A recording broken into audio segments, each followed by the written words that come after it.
بسم الله الرحمن الرحيم. الحمد لله والصلاة والسلام على رسول الله وعلى آله وأصحابه ومن والاه ومن اتبع سنته إلى يوم الدين أجمعين وبعد.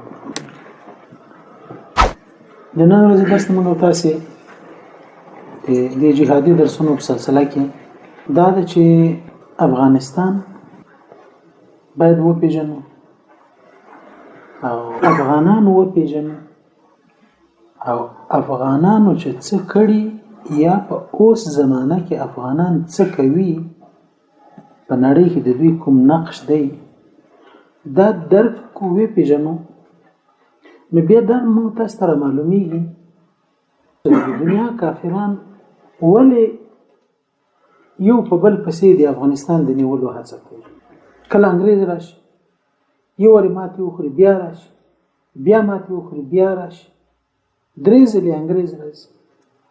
او د نږدې ځای نه هم نه د لرې ځای نه د برتانیا نه راځي. تاسو ګورئ برتانیا دلته د دې ځای نه د برتانیا نه راځي دلته افغانستان او دلته د دوی لښکرې جنګي دلته وطنونه نیسي دلته د خلکو ذهنونه نیسي جوړوي دلته ځانته ملګري پیدا کوي دلته خپل پروژې تطبیقوي عملي کوي. کله بیا روسان راشي د لوی روسیې د تاسو د نقشې په مخ باندې ګورئ د روسیې بیا دلته راځي دلته تقریبا 10 کاله د روسانو پوځونه تیروي تر هغه مخکې د کمونستانو فعالیتونه د دوی تر تګ وروسته بیا دلته د کمونستانو فعالیتونه بیا وروسته امریکایان راځي د دې ځای د امریکا نه د کاناډا نه اروپایان سره ملګري کیږي استرالیا سره ملګري کیږي دلته راځي. د دوی د راتګ اسباب او عوامل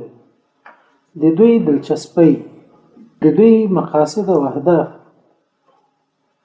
دا چې موږ تاسو وپیژنو نو بیا هم د خپل جهاد اهمیت را معلومیږي راته هم د خپل خاورې اهمیت را معلومیږي راته او هم د جهاد هغه طریقه را معلومیږي چې په کوم باندې د دوی سره مقابله کېدلی شي چې د دوی سره مقابله په کومه طریقه کېدلی شي دا بیا را معلومیږي. افغانستان کې څه شي دي چې په بل پسې دوی راځي دلته هم پوځونه دلته تباه کیږي په دوی لاس نه اخلي نه هم اقتصاد دلته تباه کیږي لاس نه اخلي نه هم ورته نړیوال نمبدي پیدا کیږي ملامتیا ورته متوجي کیږي دا هم زغمي. د دې لپاره چې دغه اهمیت موږ او تاسو ته معلوم شي موږ باید د افغانستان د درې ټکي د درې موضوعګانې لغونی تفسیر باندې وپیژنو. یو د افغانستان موقعیت او اهمیت او دویم د افغانانو ځینې خصوصیات هغه چې په نور نړۍ کې نشته او دریم ده په اوسنی وخت کې د افغانانو چې د افغانانو مقصد جهادي حرکت دی د افغانانو د دې تاثیرات د نړۍ په د اوسنی وضعیت او اوسنی سیاسي او عسکري جریانونو باندې د افغانانو تاثیر وپیژنو نو بیا راته د خپل جهاد او د خپل کار دا بیا راته مهم ښکاري او په دې پیږو چې وسی وکړو او کوي پرې لکه مخکې مې چې تاسو خدمت کې عرض کړ چې افغانستان د آسیا په زړه کې واقع دی. کله چې په افغانستان کې هر ډول بدلون راځي د دې تاثیرات په شاوخوا ته امسایه ملکونو باندې وي کله به مثبت تاثیرات ور باندې کله به منفي تاثیرات ور باندې. همدې موضوع ته علامه اقبال هم اشاره کړې و ما تاسو مخکې درس کې شعر وایي هوای آسیا یک پیکر آب و گل است ملت افغان در آن پیکر دل است از گشاد او گشاد آسیاست از فساد او فساد آسیاست. آسیا یو جسم دی او افغانستان د دې جسم زړه دی. کله چې د زړه آزاد ونه آسیا به هم په آرامه وي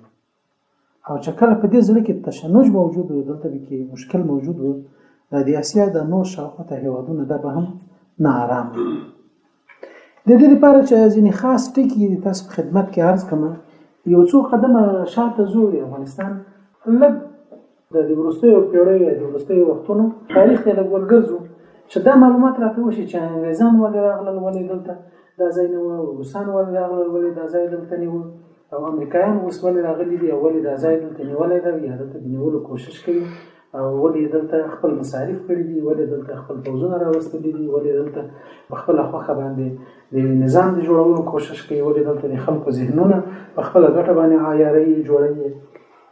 د دوی مقاصد څه شی دي؟ نو شروع به وکړو د انګریزانو د زمانې نه. د انګریزانو په وخت کې تاسې داسې کې دا وړوکې برطانیه ګوري، د ما د قلم لاندې دا برطانیه ده، وړوکی ځای دی، دلته بیخي داسې لکه دنیا چې وتلی غوندې ځای په سمندر کې ننوتلی ځای، دا برطانیه ده. خو دې برطانیې د نړۍ دونه ځایونه نیولي وو، دونه ځایونه یې نیولي وو. په اسیا کې دلته ډېر سیمې نیولي وو، ډېر مملکتونه یې نیولي وو، په افریقا کې دلته ډېر مملکتونه نیولي وو، تر دې اندازې پورې چې همدغه انګریزانو دلته حتی د امریکا هم نیولي وو. د امریکا ځینې برخې د دوی د تسلط لاندې وو، امریکایان د دوی استعمار لاندې وو، د دوی د سیاسي تسلط لاندې وو. دغه انګریزانو تقریبا د 200 نه زیات کلونه دلته په هند کې تېر کړل، هند یې ونیو، او د هند شاوخوا ته چې د نور ته نږدې شوي مملکتونه دي لکه نیپال ده، بوتان ده، مثلا میانمار ده، دا ځایونه دي، بنګلادیش ده، پاکستان ده، دا سیمې یې نیولې وي. دوی به په دې باندې فخر کاوه چې زموږ دومره لوی مملکت دی چې لمر ورکې نه ډوبېږي. په دې معنی چې که په یو ځای کې سهار وي په هغه بل ځای کې، په یو ځای کې ماښام یا بل ځای کې بیا لمر راختلی، که یو ځای کې شپه راځي زموږ د مملکت په هغه بل ځای کې بیا ورځ وي. لویه امپراتوري یې جوړه کړې وه. او نه یوازې دا چې دوی دغه لویې سیمې نیولې وې، بلکې د دې لویو سیمو د لویو مملکتونو خلک یې هم یرغمال کړي وو، څه په زور باندې او څه په فکري لحاظ د ځان لپاره داسې تابع کړي وو چې دوی به له دې ځای نه، له هندوستان نه، له پاکستان او هندوستان او دې سیمې نه په لکونو عسکر پوځیان خپل دا به بول، او بیا به په نړیوال جنګ کې دلته په جرمني کې جنګول، په لکونو پوځیان به له دې ځای نه بول، بس هلته به مرغونو ته مخ کول او خپل جنګونه به ورباندې ګټل. دلته دوی راغلي په څه ترتیب باندې و، د راتګ کیسې مخکې ځینو درسونه کې موږ ویلې ده، د استعمار په نامه باندې درسونه دي، او د صوتي درسونو فولډر ستاسو فولډر یې وګورئ، نو په هغې کې بیا دي هغه د استعمار هغې کې هغه تفصیلات ټول بیان شوي دي. که اوس زه بیا تاسو ته وایم نو وخت به ډېر ونیسي، د اصلي موضوع نه به لرې شو. بېرته راځو دې ته چې دغه سیمې دوی ټولې نیولې وي. دلته دغه پاکستان او هندوستان په هغه وخت کې یو بېل شوي نه و، او دې خوا ته بیا د لویې روسیې تاسې ګورئ، د روسیې هم د خپله روسیې د خپل حاکمیت لاندې وه، هم یې دغه نور مملکتونه د قزاقستان یې نیولی و، قرغیزستان یې نیولی و، د تاجکستان یې نیولی و، د ازبکستان یې نیولی و، د ترکمنستان یې نیولی و، د اذربایجان یې نیولی و، ارمنستان یې نیولی و، د ګرجستان یې نیولی و، دې خوا ته د بالتیک جمهوریتونه دا یې نیولي وو، لیتوانیا، مالدووا یې دلته ښکته نیولي وو. دا ټولې سیمې نیولې وې، او دلته یې د افغانستان د پولې ته دې ځای ته هم ځان را رسولی و، او په دې پوله باندې دلته په دې شرق کې انګریزان را رسېدلي. انګریزانو غوښتل چې د روسیې حرکت او د روسیې تسلط، د روسیې پراخ غوښتنه دا بند کړي، تر څو روسان محاصره کړي، په خپلو حدودو کې هماغه ته وساتي، او د نوره دنیا دوی ته وزګاري، دوی ته خوشي چې دوی خپلې خرمستۍ پکې کوي. که څوک وژني، که د چا مالونه وړي، که د چا قانون سپړي، که د چا په سر باندې خپل قوانین عملي کوي، که هر ډول ظلم او وحشت په خلکو باندې کوي، مقابل لوری داسې باید څوک پیدا نشي چې هغه د دوی مقابلې ته راوړاندې شي، او کم ولسونه چې دوی لاندې کړي دي هغو ولسونو سره مرسته وکړي،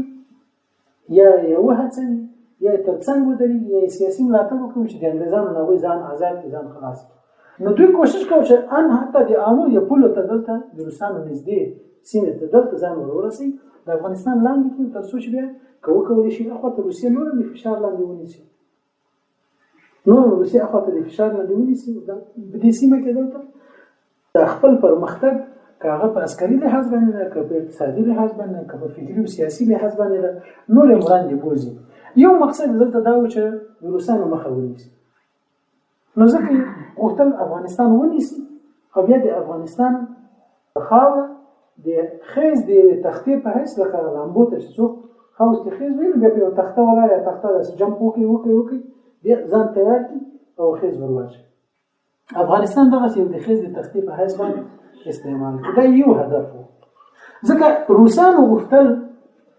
چې دا لوی سمندر د هند سمندر ویني بحر هند دې ته ځان راورسوي. تاسې به په ځینې کتابونو کې یا په ځینې درسونو کې په ځینې خلکو سره به په ځینې مضامینو کې د ګرمو اوبو ټکی اورېدلی وي چې روسانو غوښتل چې ګرمو اوبو ته ځان ورسوي. روسانو غوښتل ګرمو اوبو ته ځان ورسوي. د دې نه مقصد څه شی دی؟ ګرمې اوبه څه شی دی او روسان ولې غوښتل چې ځان ته ورسوي؟ د ګرمو اوبو نه مقصد دا نه ده چې هغه په اور باندې اچول شوي اوبه دي د روسانو ورته ضرورت وي یا اودس پرې کوي یا مخلص پرېږدي یا لمبل یا چای ورنه کوي. دا مقصد نه دی د ګرمو اوبو نه. د ګرمو اوبو نه مقصد دا دی تاسې وګورئ دلته شمال کې روسیه ده. د روسیې ډېره برخه ناآباده ده، لږه برخه یې آباده ده. ډېرې برخې صحراګانې دي، خصوصا شمال خواته چې څونه وړاندې کېږي هغونه برفستانونه دي، واورې دي، هغومره واورې دي. او حتی دې خواته د سیبریا خواته ځینې سیمې داسې دي چې هلته پکې د شپې د ورځې دغه تناسب یا د توازن داسې نه ده لکه په دې ځایونو کې چې ده. په دې ځایونو کې مثلا 12 ساعته شپه 12 ساعته ورځ یا 10 ساعته شپه مثلا 14 ساعته ورځ، یعنې دغسې په دغه حدودو کې کله لږ لوی کله لري، کله ورځ لویه کله شپه لویه، په دې ترتیب باندې. خو په دې ځایونو کې بیا وضعیت داسې ده د روسیې د شمال خواته دلته چې کله د 4 میاشتو 3 میاشتو په موده کې د شپې باندې کیفیت وي، مسلسله شپه وي. تاسې به وایئ چې دا ولې شپه وي؟ زه درته وایم اوس. کله داسې وي چې همدغومره موده دا بیا پکې ورځ وي، د ورځې باندې کیفیت وي، کله د غرمې باندې کیفیت، کله د مازدیګر باندې کیفیت، کله د مازدیګر سهار باندې کیفیت، داسې وي. او دلته یخني دومره ده، واورې دومره ډېرې دي چې دا سیمه نه زراعت ورکې کېږي، نه دلته انسانانو کې په اسانه باندې گزاره کولی شي. شمال خواته ځکه دغه سمندر ته موږ تاسې کوم سمندر نوم اخیستی وو؟ شمالي منجمد. څومره چې د روسیې دا خاوره د شمالي منجمد بحر خواته یا د شمال قطب خواته ورنږدې کېږي، هغومره دلته سړوښه زیاته وي، هغومره دلته اقتصادي فعالیتونه، بشري فعالیتونه، عسکري فعالیتونه، زراعتي فعالیتونه محدود کېږي، هلته نه وي. او چې دا شپه ورځ هلته سره توازن یې برابر نه ده، تناسب لکه د نورو سیمو باندې نه ده برابر. وجه دا ده که تاسې یو توپ داسې ونیسئ، یو کره ګلوب کاشکې موږ تاسې سره وای اوس به هم عملي تطبیق کړی و، او بیا داسې مخامخ ورته یو چراغ ولګوئ، مخامخ یو چراغ ورته ولګوئ، داسې ګروپ دا ورته ولګوئ. د دې چراغ ډېره رڼا به یې په دې پاسل سر باندې لګېږي، که په دې لاندې سر به یې لګېږي، که په دې منځ به یې لګېږي، چې داسې یو بل ته سره مخامخ په منځ باندې لګېږي. په منځ ځکه لګېږي چې دا یو بل ته سره مخامخ دي، چې څومره اندازه څومره چې رڼا د پاسل سر ته شمال قطب ته دې ځای ته کمه رسېږي، په هماغه اندازه حرارت دا هم ورته کم رسېږي. رڼا ورته کمه رسېږي نو ورځ پکې کمه شوه، چې ورځ کمه شوه پکې شپه پکې زیاته شوه. تودوخه ورته کمه رسېږي نو کنګل پکې زیات شو. دغه د شپې او د ورځې عدم تناسب ماته یو تاجکستان کیسه کوله، هغه 14 کاله په سایبریا کې تېر کړي، 14 کاله تېر کړي، نو دا د ژوند برخه ګرځېدلې وه چې ورځ څونه اوږده کېږي، شپه څونه اوږده کېږي، کله د مازدیګر باندې کیفیت وي، کله د ماښام باندې کیفیت وي، کله دغه ډول حالت نه ده لکه د اسیا په نورو سیمو کې چې د اروپا یا افریقا یا امریکا د نورو سیمو کې چې ده. دلته یو استثنایي ونې حالت. نو دغه د روسیې د لویې خاورې شتون دوی ته په اقتصادي لحاظ باندې څه ګټه نه کوي، د واورو نه به څه ګټه واخلي. پوښلې دښتې دي، غرونه دي، واورې دي، زراعت پکې نشته، صنعت پکې نشته، انسانان پکې نشي اوسېدی، که اوسېږي په ډېر تکلیف به اوسېږي. نو روسانو کوشش کاوه چې استوایي لیکې خواته یا د استوا لیکې خواته یا د نړۍ د منځ او د وسط خواته ځان رانږدې کړي. نو ځکه دغه هېوادونه وقدر اول دا کوم چې د اوستانونو دي، که د قرغیزستان ده، که قزاقستان ده، که ترکمنستان ده، که ازبکستان ده، که تاجکستان ده، که دغه سیمې چې وي دا ټولې د دغه خواته د چین دا کوم ځای باندې چې زه قلم درته ږدمه د دې چین د غرب خواته سیمه وي، دا ټول یو ترکستان یادېده، دا سیمه ټوله ترکستان و، یو ترکستان و. د لاندې طرف ته به شرقي ترکستان ویلي چې اوس ورته سینکیانګ وایي. سینکیانګ د چیني ژبې یو لفظ دی، معنا یې ده نوې ځمکه. ډېر لږ کلونه کېږي، اوس ته 80 کاله کېږي چې دا سیمه ونیوله د مسلمانانو. دا اصلا د چین برخه نه ده، نه وه، دلته مسلمانان دي پکې. هغه اورمچي و کاشغر و قشقر و خوتن دا د مسلمانانو ښارونه دي پکې. د هغونه کې تر اوسه پورې موږ نومونه ګورو. خلک مسلمانان دي، حنفي مذهبه مسلمانان دي، ترک نژاده قوم ترکی ده او ژبه تر اوسه پورې په عربي حرفونو باندې لیکل کېږي. تر اوسه پورې خط په الفبیتي باندې لیکي، چینایي ژبه باندې نه لیکي. نو دغه شرقي ترکستان او غربي ترکستان دا یو وروسته بیا چې روسانو دې خواته لښکرکشي وکړې، اول غربي ترکستان روسانو ونیو او دا بیا تقسیم کړ په څو جمهوریتونو باندې، قزاقستان او قرغیزستان او تاجکستان او ترکمنستان او ازبکستان. دې 5 جمهوریتونو باندې تقسیم کړ. دې نه دغه جمهوریتونه جوړ کړي، غربي ترکستان او شرقي ترکستان بیا چینایانو ټول ونیو او د دې نه سینکیان جوړ کړ. د دې شرقي ترکستان د نیولو کیسه یو ادیب، یو لیکوال، یو عرب لیکوال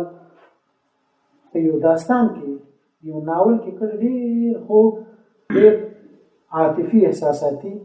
او معلوماتي داستان ده. په پښتو کې هم شته، په فارسي کې هم شته، په عربي کې هم شته. په عربي کې لیکل شوی ده. د کتاب نوم د لیالي ترکستان، د ترکستان شپې. په فارسي کې هم شته شبهای ترکستان، چې څنګه د مسلمانانو سیمې ونیولې او څنګه خلک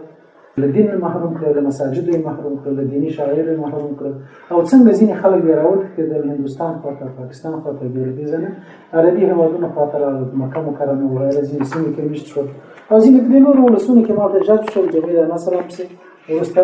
دماغه نورو سیمو رنګ واخیستل.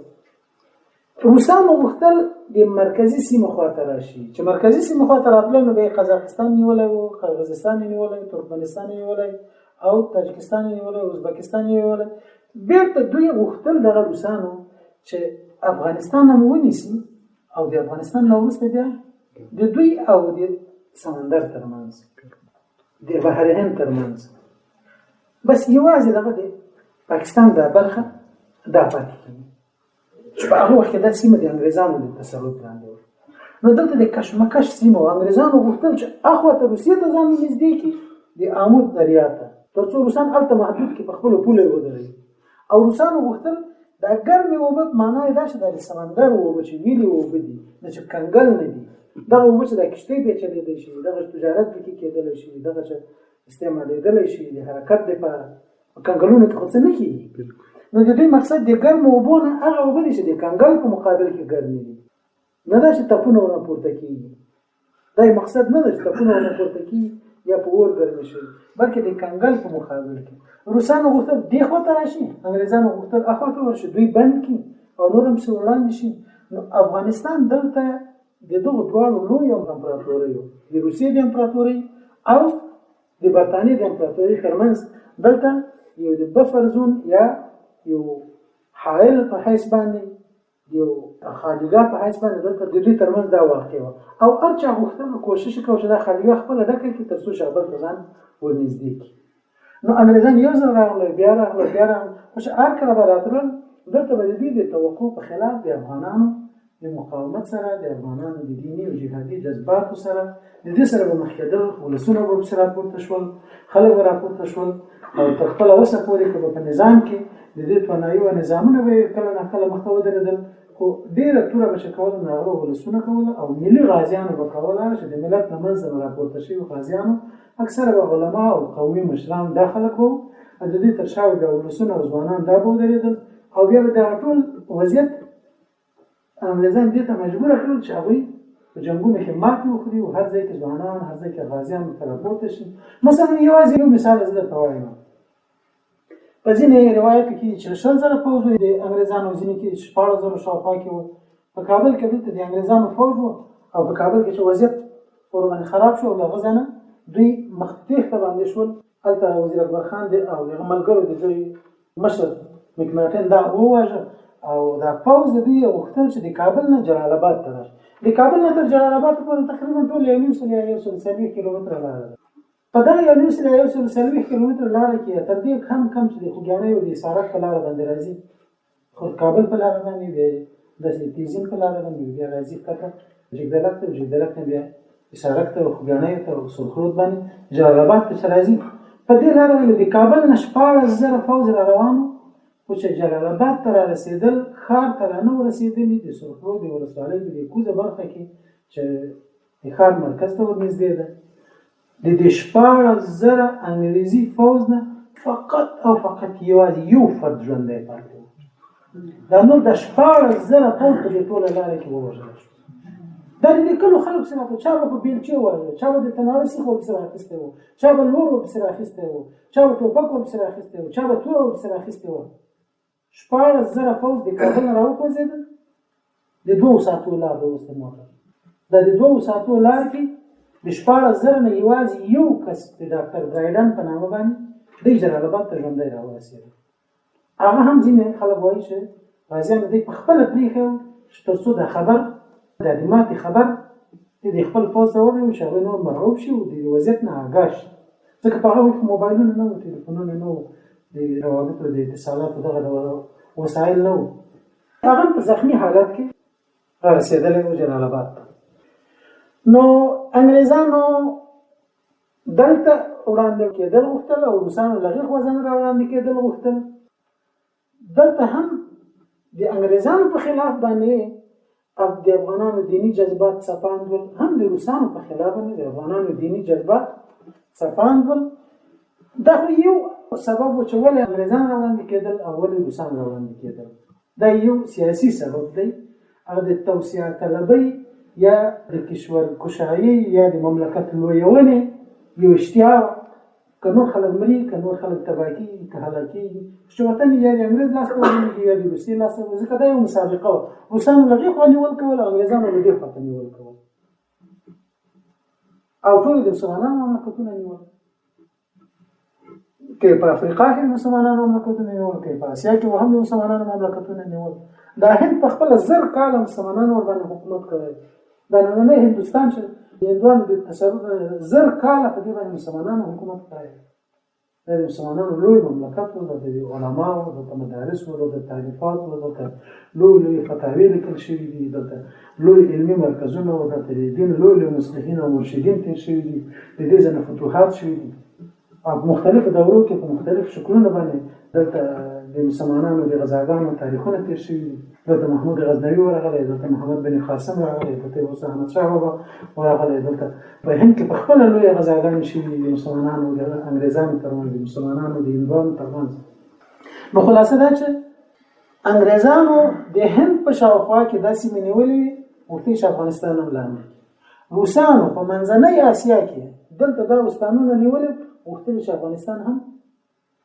لاندې. دا یو سبب سیاسي سبب. بل دینی سبب. دینی سبب څه شی و؟ دینی سبب دا و چې کله انګریزانو په هند کې د هند په شاوخوا کې په هغه وخت کې پاکستان هم ورسره وو، په دې ځای کې د مسلمانان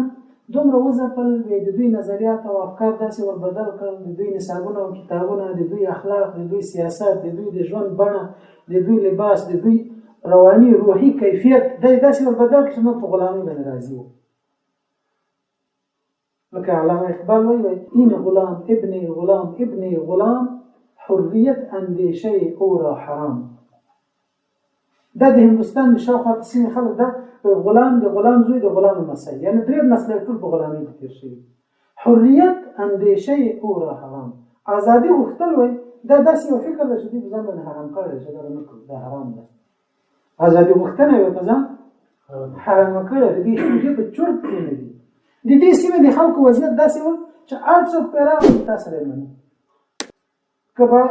محمود غزنوي په ورغلی او دوی به یې لاندې کړی بس تا سره یې مني. که به عرب لښکر راغلی د اسلام فاتحان به د دې خوا د سند او د مکران له خوا نه د ایران له خوا نه راغلی، بیا به هند سند او دې سیمې ته ورداخل شو، تا سره یې مني. که به احمدشاه بابا ورغی بس دغه اول تاب بیچاره نه ور مات شو، بیا تا سره یې مني. بیا فرانسویان راغله، فرانسویانو ته یې ویل تا سره یې مني. بیا انګریزان راغله، انګریزانو ته یې ویل تا سره یې مني. 200 کاله بس د هغوی سره څه باندې 200 کاله د هغوی سره یې مني. د دې سیمې خلک په دنیا باندې دلباخته دي، په دنیا یې زړه ورځي. هغه چې بس دکانګای را بند نه کی مارکیټ او کمپنۍ را خراب نه کی نو له دین زړه کېږي چاڅون دین ته وایي هغه کوم چې نه وایي هغه نه کوم خیر به دې ما دنیا نه را خراب انګريزان د دین په ویره کې و چې د افغانان چې دي دا د دین او په ایمان باندې کلک خلک او د ازادۍ طرفدار خلک که دوی آزاد پاتې شي د دوی د ازادۍ خواهی د حرکت د دوی د ازادۍ خواهی د نظریه او د فکر دا د نور ولسونو ته سرایت کوي دا راپورته کېږي په موږ پسې د نور هم ځکه چې په دغه د هندوستان په شاوخوا په دې سیمه کې چې کوم ازادي خواه خلک به وو که به سیاسي مفکرین وو یا کله غازیان او مجاهدین او دې ته ورته خلک به وو نو بیا به د انګریز د تسلط نه به ځان خلاصولو ته بس پناه به یې راوړه افغانستان ته دلته به راوتښتېدل پناه به یې راوړه بیا به دلته اوسېدل کورونه به وو کورنۍ به وو ملګري به وو او بیا به د دې خوا نه بېرته د ازادۍ خواهی یا د ازادۍ غوښتنې د انګریز د تسلط نه د وطن د خلاصولو حرکتونه به یې بېرته له دې ځای نه پیلول نو انګریزانو ته دا ور معلومه وه چې افغانان جهادي فکر لري افغانان غزاګانې کړي دي ځکه دا تاریخ خو ټول ثبت دی که نه که د احمدشاه بابا لښکرې وي که د میرویس خان لښکرې وي که د محمود غزنوي لښکرې وي تر هغه د مخه او په مجموع کې د افغاني مزاج د خصوصیاتو نه دوی واقف و دا ور معلوم ورته چې افغانان چاته سر نه ټیټوي ګورې افغانان ایله اوس د 10 میلیونو په شاوخوا کې اوس ایله د 10 میلیونو په شاوخوا کې دي نسل خو اوس ډېر شوی دی یو وخت داسې ما په یادېږي چې خلکو به د افغانستان نسل د افغانستان نفوس به 12 میلیونه وایي د افغانستان خلک 12 میلیونه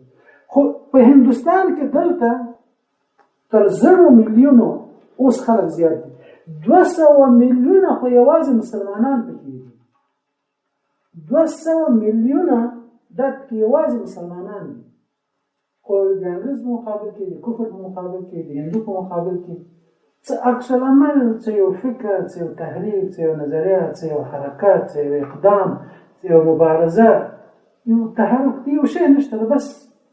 وایي ما خپل کار کوي هر څوک خپل فابریکه کوي خپل ځاني خپل مدیریت کوي که دیني هر شی د ور سره غرض نشته که په چې مې کوي چې اجازه ورکوي دا کوي انګريزانو سره دا ویره و چې کوم ته خطر پیښیږي نو له افغانستان به پیښیږي باید موږ افغانستان لاندې ځکه که افغانستان آزاد وي د دې نور خلکو ازادي خو خلک هلته ورځي او پناه غواړي او ته اوسېږي او ملګري جوړوي یو پناهګاه د دې لپاره او بېرته خپل حرکت پیلوي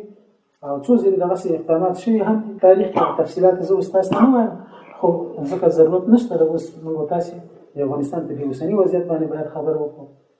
نو دا یو دیني سبب و عین سبب دی هغه سره هم مطرح و د روسانو سره ځکه روسانو هم دې خواته اسلامي مملکتونه نیولي وو غربي ترکستان یې نیولي قزاقستان او قرغیزستان او تاجکستان او ازبکستان او دا سیمې نیولي وي حتی آذربایجان او دا سیمې نیولي او دا خلک وو مسلمانان د دې سیمو مسلمانانو به هم پناه راوړل افغانستان خواته ورغلل او بیا به یې له دې خوا نه بېرته د دې عزم درلوده چې خپلې سیمې ازادې کړي روسانو ته هم دا موضوع معلومه وه چې افغانان چاته تسلیمیږي نه قربانۍ ته جنګ ته دې ته حاضر او دا چې سبا ورځ دوی قوي کېږي او بیا بېرته زموږ دښمنان ته دوی د دوی مټ ور قوي کوي او بیا بېرته دوی راځي زموږ د خپلې سیمې نیسي نو باید موږ د افغانستان مصروف وساتو مشغول وساتو یا یې ونیسو او یا یې داسې وضعیت کې وساتو چې هغه بل چا ته یې پام نشي بس په خپل ځان اخته وي په خپل ځان باندې مصروف دا یو دینی اړخ چې د افغانانو د دینی روحیې نه د دوی د جهادي تاریخ نه دوی خبر ول نو افغانستان د تل لپاره د فشار لاندې ساته تر څو د نورې سیمې او د شاوخوا مملکتونه چې دوی نیولي دي بیا په خپل کې تقسیم کړي دي او له دین نه محروم کړي دي دا همدغسې پاتې شي روسانو چې کله تاجکستان ازبکستان قرغیزستان قزاقستان ترکمنستان دا سیمې چې ونیولې دا نومونه خو بیا وروسته دوی ورباندې کېښودل دا غربي ترکستان چې ونیول دلته چې څومره مساجد وو دا مساجد یې واخیستل بند کړل مسجدونه یې بند کړل مسلمانان یې د اسلامي شاعرونه بند کړل حج نه یې بند کړل منځونه یې په خلکو باندې بند کړل پروژې نیولې په خلکو باندې بند کړل د مسجدونو نه یې سینماګانې جوړې کړې یا طبیلې ورنه جوړ کړي آسونه به پکې تړل یا یې پکې ګودامونه جوړ کړي غلې ګودامونه د مساجدونو جوړ کړل لسګونه میلیونه مسلمانان له خپل دین نه محروم کړل. نو د هغه ځای د محکوم مسلمانانو د نیول شوو مسلمانانو د بخارا او د تاشکند او د سمرقند او د دې ځای مسلمانانو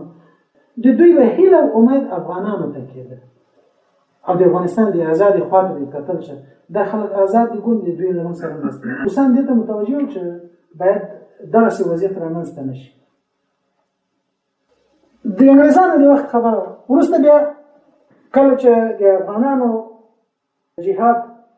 د روسانو په مقابل کې وو نو بیا د 14 کاله چې تېر شو روسان څنګه افغانستان ته راغلل ولې راغلل څه کول هماغه کوم اسباب او مقاصد چې مخکې موجود وو د روسیې د پخواني حکومت سره یا د پخواني حکومتونو سره هماغه د شوروي اتحاد د کمونیست رهبرانو د لینن وروسته د ستالین او د ستالین وروسته بیا مسلسل د دینو تر ګورباچوف پورې د هغوی هم همدغه مقاصد وو. هغوی هم یو دا غوښتل چې د ګرم اوبو ته ځان راورسوي ځکه د کنګل سیمو نه دوی ته څه ډېر نه حاصلېږي. دوی باید د دنیا سره د مقابلې لپاره د امریکا سره د مقابلې لپاره د نور هیوادونو سره د مقابلې لپاره د مقابلې مرکز ته راووځي او د مقابلې مرکز سره دا سیمه ده دا د شمال کنګلزارونه نه دي دا هلمند سیمه دي دې ته دوی غوښتل چې راووځي. دا یو سبب. دویم سبب پکې دا و چې دلته د عربو په دې سیمه کې دا ځای وګورئ تاسې ده دا سعودي ده مثلا دا عراق ده دا کویت ده دې خواته دا سیمه قطر ده عمان ده امارات دا سیمه څونه دا سیمه ده دا د تیلو سیمه وختله دلته دونه تیل راووتل چې د نړۍ تقریبا 80% تیل د دې ځای نه پوره کېدل د دې ځای نه تلل او په دې تیلو باندې خېټه چا واچوله مخکې درس کې تاسې ویلي امریکا واچوله. روسانو چې کتل روسانو ویلي تر ترکمنستان خو زه اسیم راغلی یم دا ترکمنستان د دې ځای پورې زه اسیم راغلی یم تر تاجکستان راغلی یم ازبکستان تر پولو تر دې ځای راغلی یم په منځ کې فقط دلته یو پاکستان او افغانستان پاتې ده چې د پاکستان او افغانستان نه زه راوځم دې خواته نور خلیج ته زه راوځم دا خلیج د دې ځای نه 80% تیل د دنیا روسانو ویلي چې امریکا له دې ځایه راځي دومره لویه اوږده لاره وهي داسې راځي اتلانتیک سمندر کې یا مدیترانې ته راځي بیا د مدیترانې نه سره سمندر ته راځي د سره سمندر نه بیا بحر عرب ته راځي د بحر عرب نه بیا بیرته دلته خلیج ته راځي د دې ځای نه لسګونو زره کیلومتره لرې ځای نه تیل وړي او په دنیا باندې خپل تسلط ثابتوي او د ما چې دلته فقط یو څو کیلومتره منځ کې فاصله ده زه ترې نه محروم یم نو چې دا ځای امریکایان نیسي زه ولې نه نیسم دغه سیمې ته باید زه راورسېږم په دغه سیمه کې باید د ما عقاید او د ما نظریات خپاره شي دلته باید کمونیزم خپور شي چې دا خلک په فکري لحاظ باندې کمونستان چې زموږ ملګري شي په اقتصادي لحاظ باندې زموږ سره همدغه سوسیالیست اقتصاد کې په دې کې راسره شامل او د امریکا لاس له دې ځای اعلان شي معنی په منځ کې څه شی معنی په منځ کې افغانستان باید دې لاندې د افغانستان د لاندې کولو لپاره روسان په افغانستان کې د کمونیزم د فکر خپرول شروع کړل چې کمونیستي افکار د خلق او د پرچم د ډلې د ایجاد کړي د دې تر شا د روسیې سفارت ودرېد د دې وسایل ورته ورکړل د دې پروګرامونه ورکړل د دوی ملاتړ وکړ د دوی کودتا یې کامیابه کړه د دې بیا وروسته بیا مداخله وکړه یو نیم لک پوځ سره دلته راغلل تیارې ټانګونه نو بیا دوی 10 کاله وجنګېدل تر څو چې دوی وکولی شي چې د افغانستان ونیسي چې افغانستان ونیو نو بېرته پاتې کېږي دلته یوازې د پاکستان یوه څنډه د پاکستان د یو څنډه په دې کې هم دوی دلته ځانونو ته خلک پیدا کړي وو دا د سرو جنډو والا چې څونه دي که دا بلوڅان او که دا پښتانه وو دا د روسانو په لمسون باندې په دې سیمه کې راپورته شوي وو سرې جنډې یې پورته کړې وې او د دوی دا مشران اکثره یې چې ګورې چا په شوروي کې چا 20 کاله تېر کړي چا 14 کاله تېر کړي چا 15 کاله تېر کړي ځکه دوی د دې سیمې نه د پاکستان د دې سیمې نه پناهنده شوي وو تښتېدلي وو دوی د خپلو حکومتونو نه تښتېدلي وو تللي وو هلته روسانو ته یې پناه وروړې وه روسانو به دوی ته ویلي چې تاسې په دغه قبایلي پټۍ کې او په دې بلوچستان کې د مریانو بوکټیانو دا خلک دوی بس تاسې راپورته شئ تاسې د حکومت په خلاف شئ موږ تاسو ته وسلې درکوو موږ تاسو ملاتړ کوو تاسو ته پیسې درکوو مقصد یې څه شی مقصد یې دا و چې په دې قبایلي پټۍ کې دلته وجود د بلوچانو د پښتنو دغه پښتانه او بلوچان دا هم له موږ سره ودرېږي چې له موږ سره ودرېږي، موږ په ډېر اسانۍ باندې سمندر ته لاره پیدا کړو. هم به د عربو تیلو ته لاره پیدا کړو، هم به په دغه ټوله سیمه باندې موږ خپل پوځي کنټرول حاصل کړو. نو د دې لپاره دوی بیا په افغانستان کې دغه کمونستان پیدا کړل او د دوی تر شا ودرېدل او دوی ته یې مصارف ورکړل، د دوی ملاتړ یې وکاوه او بیا د دوی د مټ د قوي کولو لپاره پوځونه راولېږل، تیارې راولېږل، افغانستان یې کنډواله کړ، جنګونه شول او د 2 میلیونو په شاوخوا کې انسانان یې ووژل. 2 میلیونه، یعنې د 100 لکو په شاوخوا کې انسانان به یې ووژل. 100 لکه چرګان چې حلال کې، نو هم د وینو نه به دومره لوی ډنډ جوړ شي چې د انسان به سترګې ورنه تویوي. دوی 100 لکه انسانان په دې سیمه کې ووژل. کلي یې وران کړل، ښارونه یې وران کړل، زندانونه یې له خلکو نه ډک کړل، جنایتونه یې ترسره کړل، ژوندي یې خلک ښخ کړل، په بلډوزرونو باندې ځمکې ژورې کړې او په سلګونو خلک یې ژوندي پکې ور واچول. ما په خپله لیدلې، زه په هغو ځایونو باندې ګرځېدلی یم. په کونړ کې یو ځای دی کیراله ورته وایي، هلته 1173 کسان دا په یوه ځای کې په یوه پټي کې هلته راټول کړه او ورته یې وویشته. هغه ځای ته زه ورغلی ما ځای ما لیدل. په مختلفو نورو ځایونو کې داسې اجتماعي خبرونه یې ورته ویل، د شپې به یې خلک له کورونو بوتله، زندانونو نه به یې بوتله، هلته به یې ژوندي ور واچول. ما یو څوک لیدلی و، هغه ته به یې ملا شهید ویلي. د ملا شهید سره زه کېناستم، ما چې ته څنګه ملا شهید یې؟ نو بیا د خپل شهادت کیسه راته کوله. وایي دغسې کمونستانو بوتلو، بیا د شپې یو ځای ته یې بوتلو، هلته بیا کندې یې ویستلې وې، په هغه کنده کې په تیاره کې سترګې یې تړلې وې، راباندې ټولو د کندې په غاړه باندې ضربې وچلولې وې، خلک یې ور وغورځولې، د ماشین باندې خال راواړولې. وایي زه هماغلته د خلکو کې وم لږ ساعت چې وایي دوی لاړه تېر شو، ګورم چې زه مړ نه یم، ژوندی یم، حرکت راته شته ده. وایي لږ وښورېدم، راوښورېدم، وښورېدم، راوښورېدم، ګورم چې زه ژوندی یم، سم صحیح، خو خاورې لاندې یم. په تیاره کې مې د خاورو نه ځان راوویست. چې راوویسته سترګې مې خلاصې کړې، بس بیا یو خواته مې لار ونیولم تر څو چې یو ځای یو کلي ته ورسېدم. بیا به خلکو دته له نازه ملا شهید ویلې. د ملا شهید سره زه پخپله ناست یم، مرکه مې ورسره کړی، مجلس مې ورسره کړی،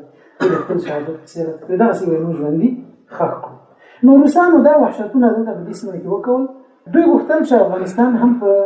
سیاسي لحاظ باندې ونیسي، هم په عسکري لحاظ باندې ونیسي،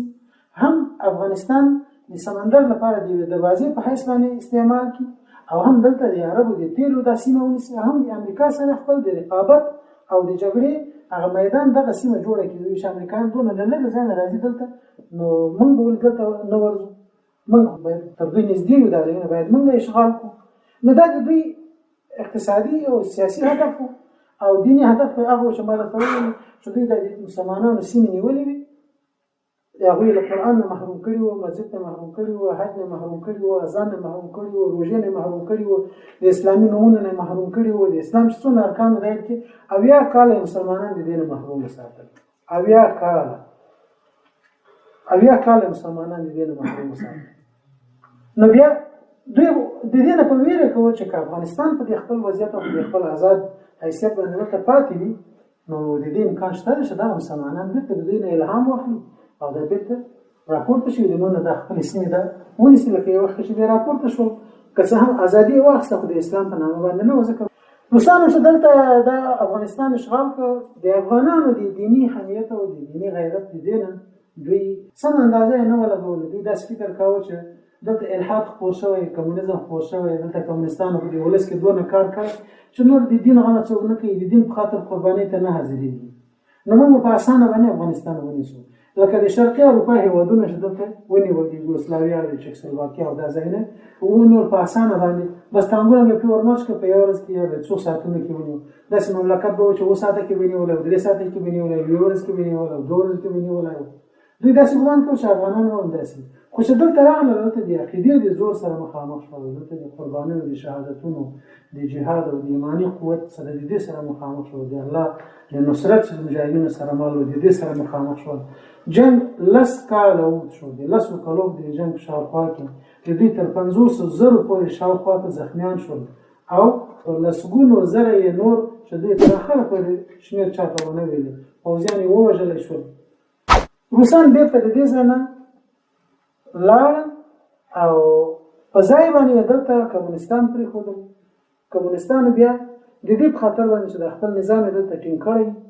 نو هغوی سخت جنگ هم کاوه او په عین وخت کې د روسیې ملاتړ د روسیې پوځ د روسیې تسلیحات دا ورسره وو او چې کله بیا د افغانستان د جهاد له برکته چې دلته روسانو لس کاله خپل اقتصاد دې خواته رخ کړی وو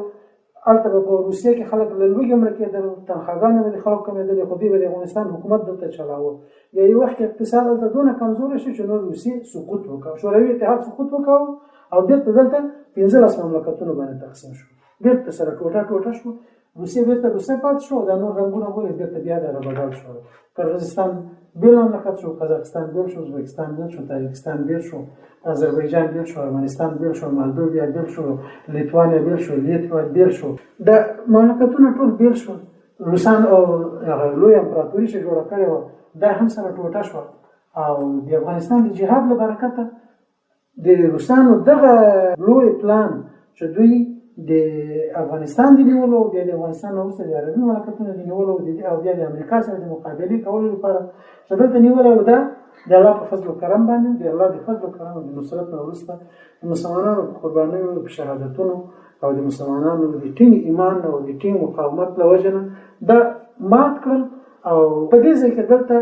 کمونیزم هم مات شو لاړ او روسان هم مات شو او د دوی پاتې حکومت شو په ځای د دې چې دغه خالیګاه مجاهدینو په سم شکل باندې د کړی وای د قانون جهادي رهبرانو هغه چې د روسانو په مقابل کې جنگ کړی وو تنظیمونه چلولي وو جهاد کړی وو هجرت کړی وو مهاجرین سنبال کړی وو نو په ځای د دې چې دوی دلته اسلامي حکومت قائم کړی وای او دلته شریعت تطبیق کړی وای دلته د دې ولس ننګ او ناموس او د دې ولس آبرو دا خوندي کړی وای دوی د حکومت د نیولو په خاطر یو له بل سره په جګړو کې اخته شول یو له بل سره په جګړو کې اخته شول دا چې یو له بل سره په جګړو کې اخته شول او بیا یو بل باندې زورم ډیر نو بر نو بیا اچھا کوشش کوي چې خارجي مملکتونه د ځان سره ملګري کړي چا ځان بیرته په روسانو پورې وتاړه چا ځان په امریکایانو پورې وتاړه چا ځان په ایرانیانو پورې وتاړه چا ځان په هند پورې وتاړه چا ځان په یو مملکت چا په بل مملکت دا ګاونډي مملکتونه چې څونه دي په دې مختلفو پورې ځانونه وتاړل په دې نیت چې کوم د دوی په ملاتړ او د دوی په قوت باندې موږ افغانستان په تنظیمي شکل باندې اداره کوو هغه د اسلام اهداف د جهاد اهداف د شهادتونو او د قربانیو او د شریعت د تنفيذ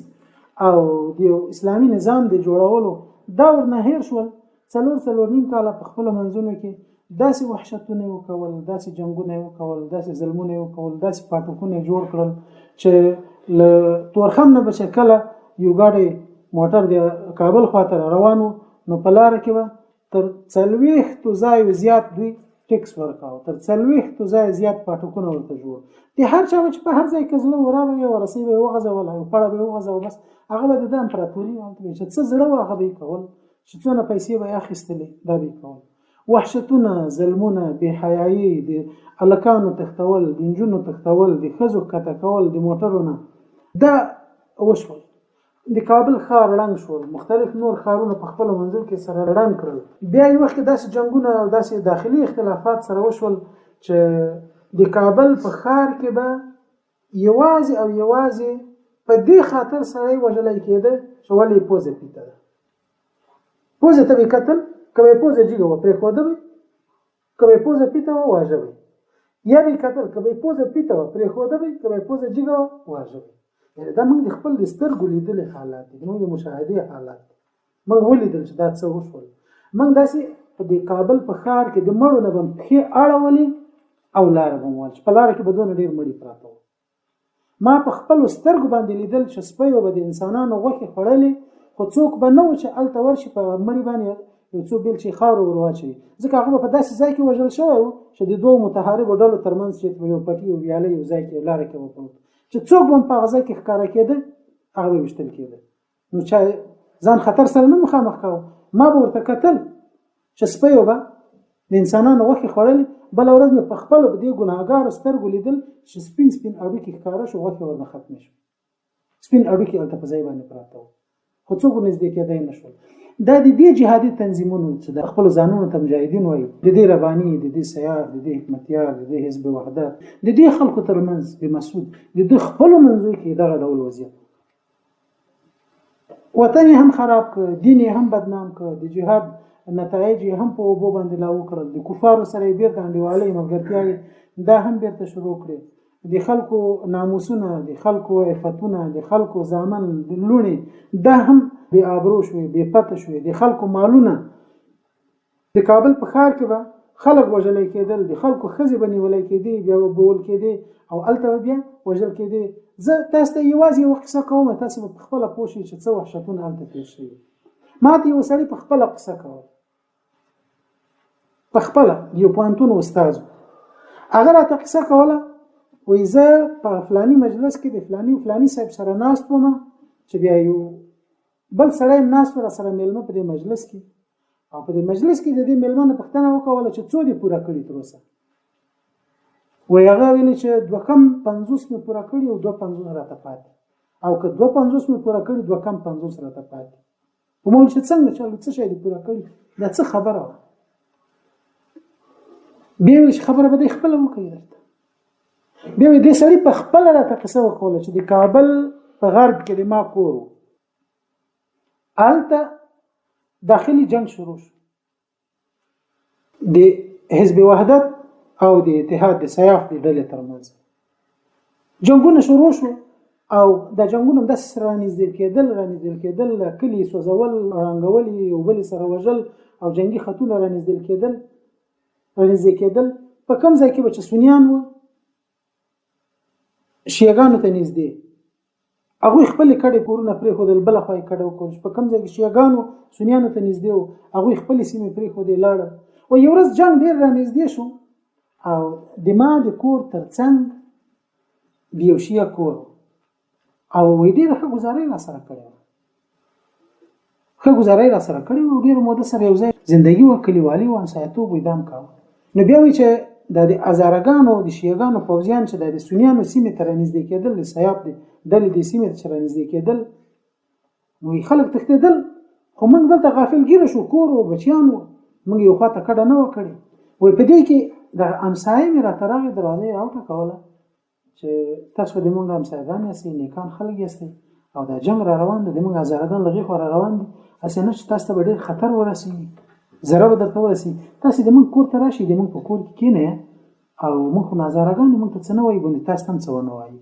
وایي د موږ زړه هم دا خبره واخیسته چې صحیح ده وشي. نو وایي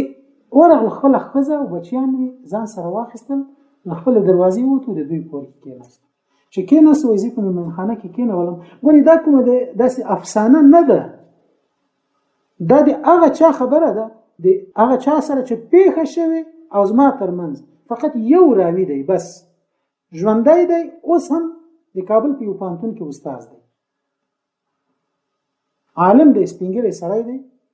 د 80 کلو شاوخوا په عمر کې استاد دی. هغه په خپله دا قصه په خپلو غوږو د همدغه پیښې د خاوند نه اورېدلې. وایي سړی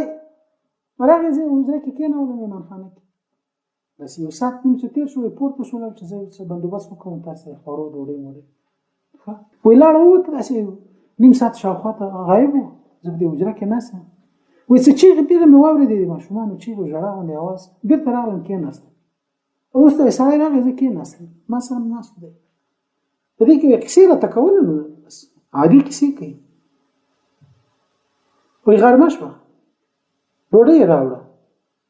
چې ډوډۍ یې راوړه، ډوډۍ یې پلاو پوخ کړی د ما په مخ کې کېښود، دی را سره کېناسته. چې کېناسته وایي ما ډوډۍ خوړل شروع کړه، بسم الله مې تېره کړه، ډوډۍ خورم، چې یو څو مړۍ وریجې مې وخوړې، چې لاندې غوښه راووته، دا غوښه ټوله داسې یوه بوټۍ ده، ډېره غټه، و دا بوټۍ غوښه دا چې راوویسته، ګوتې ورم نه راوځي، ټوله مې راویسته، ګورم چې پوخ کړی تی ده، د ښځې سینه پوخ کړی تی په یو ځای پوخ شوی، ما ته په وریجو کې منډل شوی. وایي ما ورته ویل چی است؟ چی است سینه زنت است، بخور نوش جان کو. و ما ورته چې چطور بخورم، زنم است، سینه‌ش است، هیچی چی گپ چی میشنوم، ازت څه ورم څه خبر. وایي ته لږ ساعت مخکې چیغه ونه وکړې، خو حلاله مې کړه درته کنه، هم مې وژله، حلاله مې کړه، هو حسینې وه. وایي دا حالت چې ما ولیده یو حالت وي داسې را باندې راغی چې دغه تعبیر زه اوس نشم کولی. قدرا دی الله له لوري فیصله دا و چې په دې حالت کې وي دغه د مقابل لوري خلک راورسېدل، د کور خلکو چیغه کړه ویل چې بګورځین کې رسیدل چې دا بل ډله راغله د سیاف ډله دا راغله. په دې کې زه پرېښودم په دې کور کې دوی ووتل وتښتېدل په یو کوڅه سر شول چې بیرون کور ته راوتم ګورم چې ښځې مې ټوټه ټوټه پرته ده په کور کې حلاله کړې ده، ټوټه ټوټه پرته ده، بچیان مې بندیان دي په نورو کوټو کې. په یو طریقه باندې مې د خپل ژوندي بچیان در راوایست او په منډه باندې لاړ. بیا مې قسم وکړ چې زه به د خپلې ښځې په سر باندې د سل دانې وژنم. په اوسه مې 250 پوره کړي دي، دا په څلوېښت پاتې. دغسې وحشتونه وشول. دا داسې نه دي چې یو جانب وکول، هزارو په سنیانو وکول، سنیانو په هزارو باندې وکول، پنجشیریانو په پښتنو وکول، پښتنو په پنجشیریانو وکول. یو هم د سړیتوب کار ونه کاوه، د سړیتوب تاریخ پرې نه ښود. په دغسې یو مصیبت وهلي حالت کې، په دغسې یو وحشي حالت کې، په دغسې یو د وینو د اوښکو په فضا کې، په دغسې د وحشتونو د ظلمونو په فضا کې الله په دې ولس باندې، په دې خلکو باندې، په دې مسلمانانو باندې رحم وکاو او د امام محمد عمر مرحوم رحمت الله علیه الله دې وبخي دغه په شکل کې دغه په لاس باندې یو قیادت رامنځته شو. بیا سلسله یې اوږده ده چې تاسو د مشاهدې او د سترګو لیدلې حال د امارت اسلامي قائم شو. کله چې اسلامي امارت قائم شو نو بیا امنیت راغی، خلک بیرته په وطن باندې شو، کرا د جنگ لمنه ټوله شو، 95% افغانستان د جنگ نه خلاص شول او داسې د اطمینان او د صمیمیت یو فضا جوړه شو، د اعتماد داسې یو فضا جوړه شو چې فساد به پکې نه و، کبه علني به نه و، ظاهر به نه و، مفسدینو به جرأت نشو کولی، وحشت نه و. ټول افغانستان کې کوکنارو بوټي دا بند شول، تریاک بند شول او امنیت داسې امنیت چې کبه د شپې روان وي، کبه د ورځې روان وي. شریعت نافذ شو، مدارس جوړ شو، تعلیم او تربیه چې ورانه شو بیرته فعال شو، پوهنتونونه چې درېدلې وي بیرته فعال شو، رادیوګانې چې درېدلې وي بیرته فعال شوې، ادارې چې درېدلې وي، وزارتونه چې وران شوي او کنډواله شوي وو بیرته ترمیم شول، دا جوړ شول. د ولسونو ترمنځ د نفرت او د کینې او د کدورت او د جګړو کومه فضا وه دا بیرته سمه شوه، ولسونه بیرته سره پیوند واخیسته. پښتنو د فارسیبانو سره څه مشکل نه درلود، فارسیبانو د پښتنو سره څه مشکل نه درلود. دا ډول وضعیت چې راغی دا وضعیت کفارو ته د زغملو وړ نه و، ځکه هغوی په دې باندې پوهېده چې که نن دا خلک کمزوري دي او حکومت هم کمزوری ده، خو دغه نهج او دغه طریقه یې چې ده دا داسې یوه طریقه ده که یو وارې دلته پخه شوه، زور یې واخیسته، قوي شوه، یعنې اسلام یې دلته نافظ کو، شرعي قانون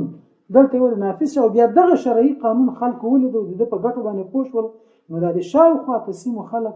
دوی هم بیا راپورته کړي، دوی چې موږ هم دغه ډول قانون غواړو، موږ هم دغه ډول شرعي نظام غواړو، موږ هم مسلمانان یو، موږ هم د دې دین پیروان یو، شریعت کې شو دونه خیر ده نو بیا تاسو موږ ولې ورته محروم کړي. نو په دې ترتیب باندې د شریعت د تنفیذ یو زمینه برابر شوه، یو لار داسې جوړه شوه چې بیرته د مسلمانانو قوانین اسلامي شول، بیرته د مسلمانانو ټولنه اسلامي شوه، د جنگ مخه ونیولی شوه او هغه پارټۍ او تنظیمونه، هغه سیاسي جهتونه چې د خارجیانو په لمسون باندې دلته جګړه ګرمه کړې وه، دغه جګړه خاموشه شوه، خو هغوی په دې باندې رواداره نه وو چې دا جګړه دې خاموشه شي او دلته د مسلمانان د آرام ساه واخلي. کله چې امارت قائم شو، د امارت یوازې داسې نه و چې د محدود معینې سیاسي ادارې نوم و یا یو خاص جهاد او قتال پیژنده، نور څه نه پیژندل، بلکې دلته د اسلام د عمومي حاکمیت، د دعوت، د نورو ولسونو ته د لاس ورکولو او د امت د وحدت یو زړی کېښودلی شو او بیرته د دنیا په نورو کنجونو کې، د اسلامي نړۍ په نورو مملکتونو کې چې مسلمانانو او جهادي ډلو او جهادي نظریاتو خلکو هغوی په مظلومیت کې او په محرومیت کې او په زندانونو کې په تکلیفونو کې ژوند تېراو، هغوی هجرت وکاوه. څه مخکې د جهاد په وخت کې راغلي وو دلته، څه بیا وروسته پسې راغلل او دلته یې خپل بچیان، کور، زندگی وغیره دا هم دلته راوستل، د ځان سره محفوظ کړل او یو اسلامي ژوند یې دلته د عادي انسانانو په حیث باندې یا د مجاهدینو په حیث باندې دلته شروع کړ. نو دلته د خلکو د جهادي فکر داسې یو تأثر واخیسته چې له هر چا سره دا فکر و چې د ما په وطن کې وای دا ډول حالات نه راځي موږ مسلمانان یو د ما ولس هم مسلمان دی خو دا نظامونه چې دي دا نظامونه طاغوتي او بد نظامونه دي نظامونه د کفارو ملګري دي نظامونه د اسلام او د شریعت مخنیوي کړی دی موږ هم باید همدغه څه بدلون راولو موږ هم باید همدغه څه نظریات ولرو موږ باید همدغه څه جهاد شروع کړو همدغه څه قرباني ته حاضر شو موږ هم باید د انګریزانو او د امریکایانو او د فرانسویانو د روسانو او غیره د نورو چې څومره تسلط تر اوسه پورې لا پاتې دی په یو او بل شکل باندې موږ باید د دې تسلط نه ځان خلاص کړو کله چې دغه ډول جهادي فکر او دغه ډول جهادي نظر دلته پیدا شو او بیا د امارت په وخت کې او د امارت نو وروسته دلته هم د خلک موجود وو د نظریاتو په حیث باندې دوی لاړل په خپل سیمو کې جهادي نظریاتو د سره ورسول خپل سیمو ته خپل خلکو ته الته ورزل شول او د جهاد یو ځای په مختلفو ځایونو کې خودل شو نو غربیان روسان او د دنیا د نور کفار چې هر چیرې د مسلمانانو مملکتونو کې الته خپل تسلط یا تجارتي تسلط یا اقتصادي تسلط یا عسکري تسلط یا سیاسي تسلط یا فکری او فرهنګي تسلط الته درلوده په دې باندې وویریدل چې یو مثال قائم شو د نړۍ په یو ځای کې نو دا خو د نور خلک هم دا وایي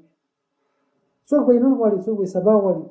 د وختونو په تیریدلو باندې د نور اسلامي ولسونه اسلامي مملکتونو کې چې دا کم خلک دي پراته دي او خپل دین نه محروم کړای شوی دي خپل فرهنګ نه محروم کړای شوی دي غرب ته تابع کړای شوی دي له حجاب نه محروم کړای شوی دي قوانین غیر اسلامي کړای شوی دي خو سبا دوی راپورته کیږي نو راځي د څه وکړي چې دا یو مثال قائم شوی دا مثال هم لمنځه یوسي ځکه دوی ویلي چې موږ په کلونو باندې په دې مملکتونو باندې مصارف وکول په دې کې موږ خلک تربیه کړو په دې کې موږ حکومتونه جوړ کړو په دې کې موږ قوانین جوړ کړو په دې کې موږ سیاسي احزاب جوړ کړو په دې کې موږ مکتبونه او نصابونه جوړ کړو چې د موږ طریقه ومني او د موږ طریقه تیار اوس ورکې راغلې ده هر شی د موږ په طریقه باندې روان دي دلته یو دغه ډول بل مثال قائم شو او دا مثال دومره مقبول مثال شو چې د خلکو توجه ځان ته راوړل ځکه خلکو د دې مثال ښېګڼه ولیدل نو دا که په دې نور ځای کې هم قایم شي دا خو د موږ تسلط د دې ځای نه ختمېږي دا امت خو به بېرته یو امت شي دا خو به بیا راټول شي دا جهادي نظریات خو به هغه بېرته بیا خپاره شي نو بیا ټولو سره په اتفاق باندې داسې تړون جوړ کړ چې اول د امارت په خلاف باندې د امارت مخالفین دا تقویه کول دغه نو وروسته بیا بندیزونه ولګول دغه نو وروسته بیا عملی يرغل وشو بیا په دې وطن کې بمبارونه وشول په دې وطن کې خلک وژل شول ادارې ړنګې شوې په دې وطن کې خلک هجرت ته مجبور شول په دې وطن کې زندانونه بیا د خلکو نه ډک شول او دغه وضعیت دی چې تاسو ولید په افغانستان کې امریکایانو د 800 په شاوخوا کې پوځي اډې جوړې کړې 800 په شاوخوا کې پوځي اډې او 1,50,000 په شاوخوا کې د امریکایانو خپل فوج 1,50,000 40,000 ولکه اروپایانو دا څو شي 1,90,000 دا شي 1,20,000 ورکه بلک واټر و دا څو شي 3,10,000 3,500,000 په د افغانستان پوز او پولیس دا ورته ورزل دای جوړ کېدو تشکیلات 3,500,000 ته ورساوه دا څو شي 4,00,000 ډیر زره په کې اربکیان کړل دربکیانو تشکیل په وزارت داخله کې 4,90,000 په لسګونو زره د امنیت او د استخباراتو هغه خلک چې جاسوسان او معلوم نه و چاته خو چې دا ټول تشکیل یوازې 1,000 هم وګڼي په داسې حال کې چې دوی تشکیل تر دې ډیر پراخ نو دا څونه شو او هغه کمپاینیان چې د کمپاینیانو په نامه باندې یا د سولساتو په نامه باندې په مختلفو ځایونو کې مثلا جنوب خواته نورستان خواته کونړ خواته چې هیڅ اثر نه و نه په امنیت پورې تړلی و نه په پولیسو پورې تړلی و نه په وزارت دفاع پورې تړلی و نه په کوم بل دولتي ارګان پورې تړلی و یوازې د کمپاینونو په نامه باندې امریکایانو محلي ملیشې د ځان لپاره جوړ کړي وو او ته د لوفران بدمعشان لوچکان بد اخلاق خلک شرابیان بیکار داخلي په را جمع کړي وو غیر مسلح کړي وو خپل ځانونه باندې ساتل او خپل سیمې خپل قرارګاوي شاوخته ور باندې ساتل پوسټي ورته جوړې کړي وي دغه هم تر 10,000 ډیر خلک نو دا څونه خلک شو دغه ولک او شل زره خلک دا یوازې داسې نه و چې یو ټوپک ورسره و، د دوی تر شا ټانګونه وو، د دوی سره تیارې وي، د دوی په سر باندې سټلایټونه وو، د دوی سره سمندري کشتۍ وي، د دوی سره د 50 مملکتونو خلک وو، د دوی سره د دنیا لوی اقتصاد وو، د دوی سره وزارتونه وو، د دوی سره مؤسسې وي، 4000 مؤسسې دوی راوستلې دي ځان سره، غیر دولتي مؤسسې، غیر حکومتي مؤسسې په اولو کلو کې 4000 دوی راوستل، دلته تاسیس کړي. په یو ورځ باندې د پلان وزیر د کرزي په حکومت کې رمضان بشردوست نومېده، هغه په یو ورځ باندې 2000 مؤسسې لغوه کړې، په درېیمه ورځ بیا پسې دی لغوه کړ، ځکه دا جوړ کړی حکومت انګریزانو، نو د څنګه د انګریزانو مؤسسې لغوه کولی شو؟ 4000 مؤسسې دلته وي، د 2 لکو په شاوخوا کې پوځ، تیارې، ټانګونه، راکټونه، سټلایټونه، استخبارات، زندانونه، وزارتونه، قرارګاوي، چاپې، قسمه قسم تیاری، دا ټول هر څه الله تعالی د جهاد په برکت باندې ختم. اوس ډېرې سیمې ته آزادې دي الله په فضل کرم باندې. اوس ته ووایه چې دوی په منډه دي که موږ په منډه دي؟ دوی د سره ټولېدلو په حالت کې دي که موږ د ټولېدو په حالت کې دي؟ دوی سیمې پرېږدي که موږ سیمې پرېږدو؟ دوی د سولې چغې وهي که موږ د سولې چغې وهو؟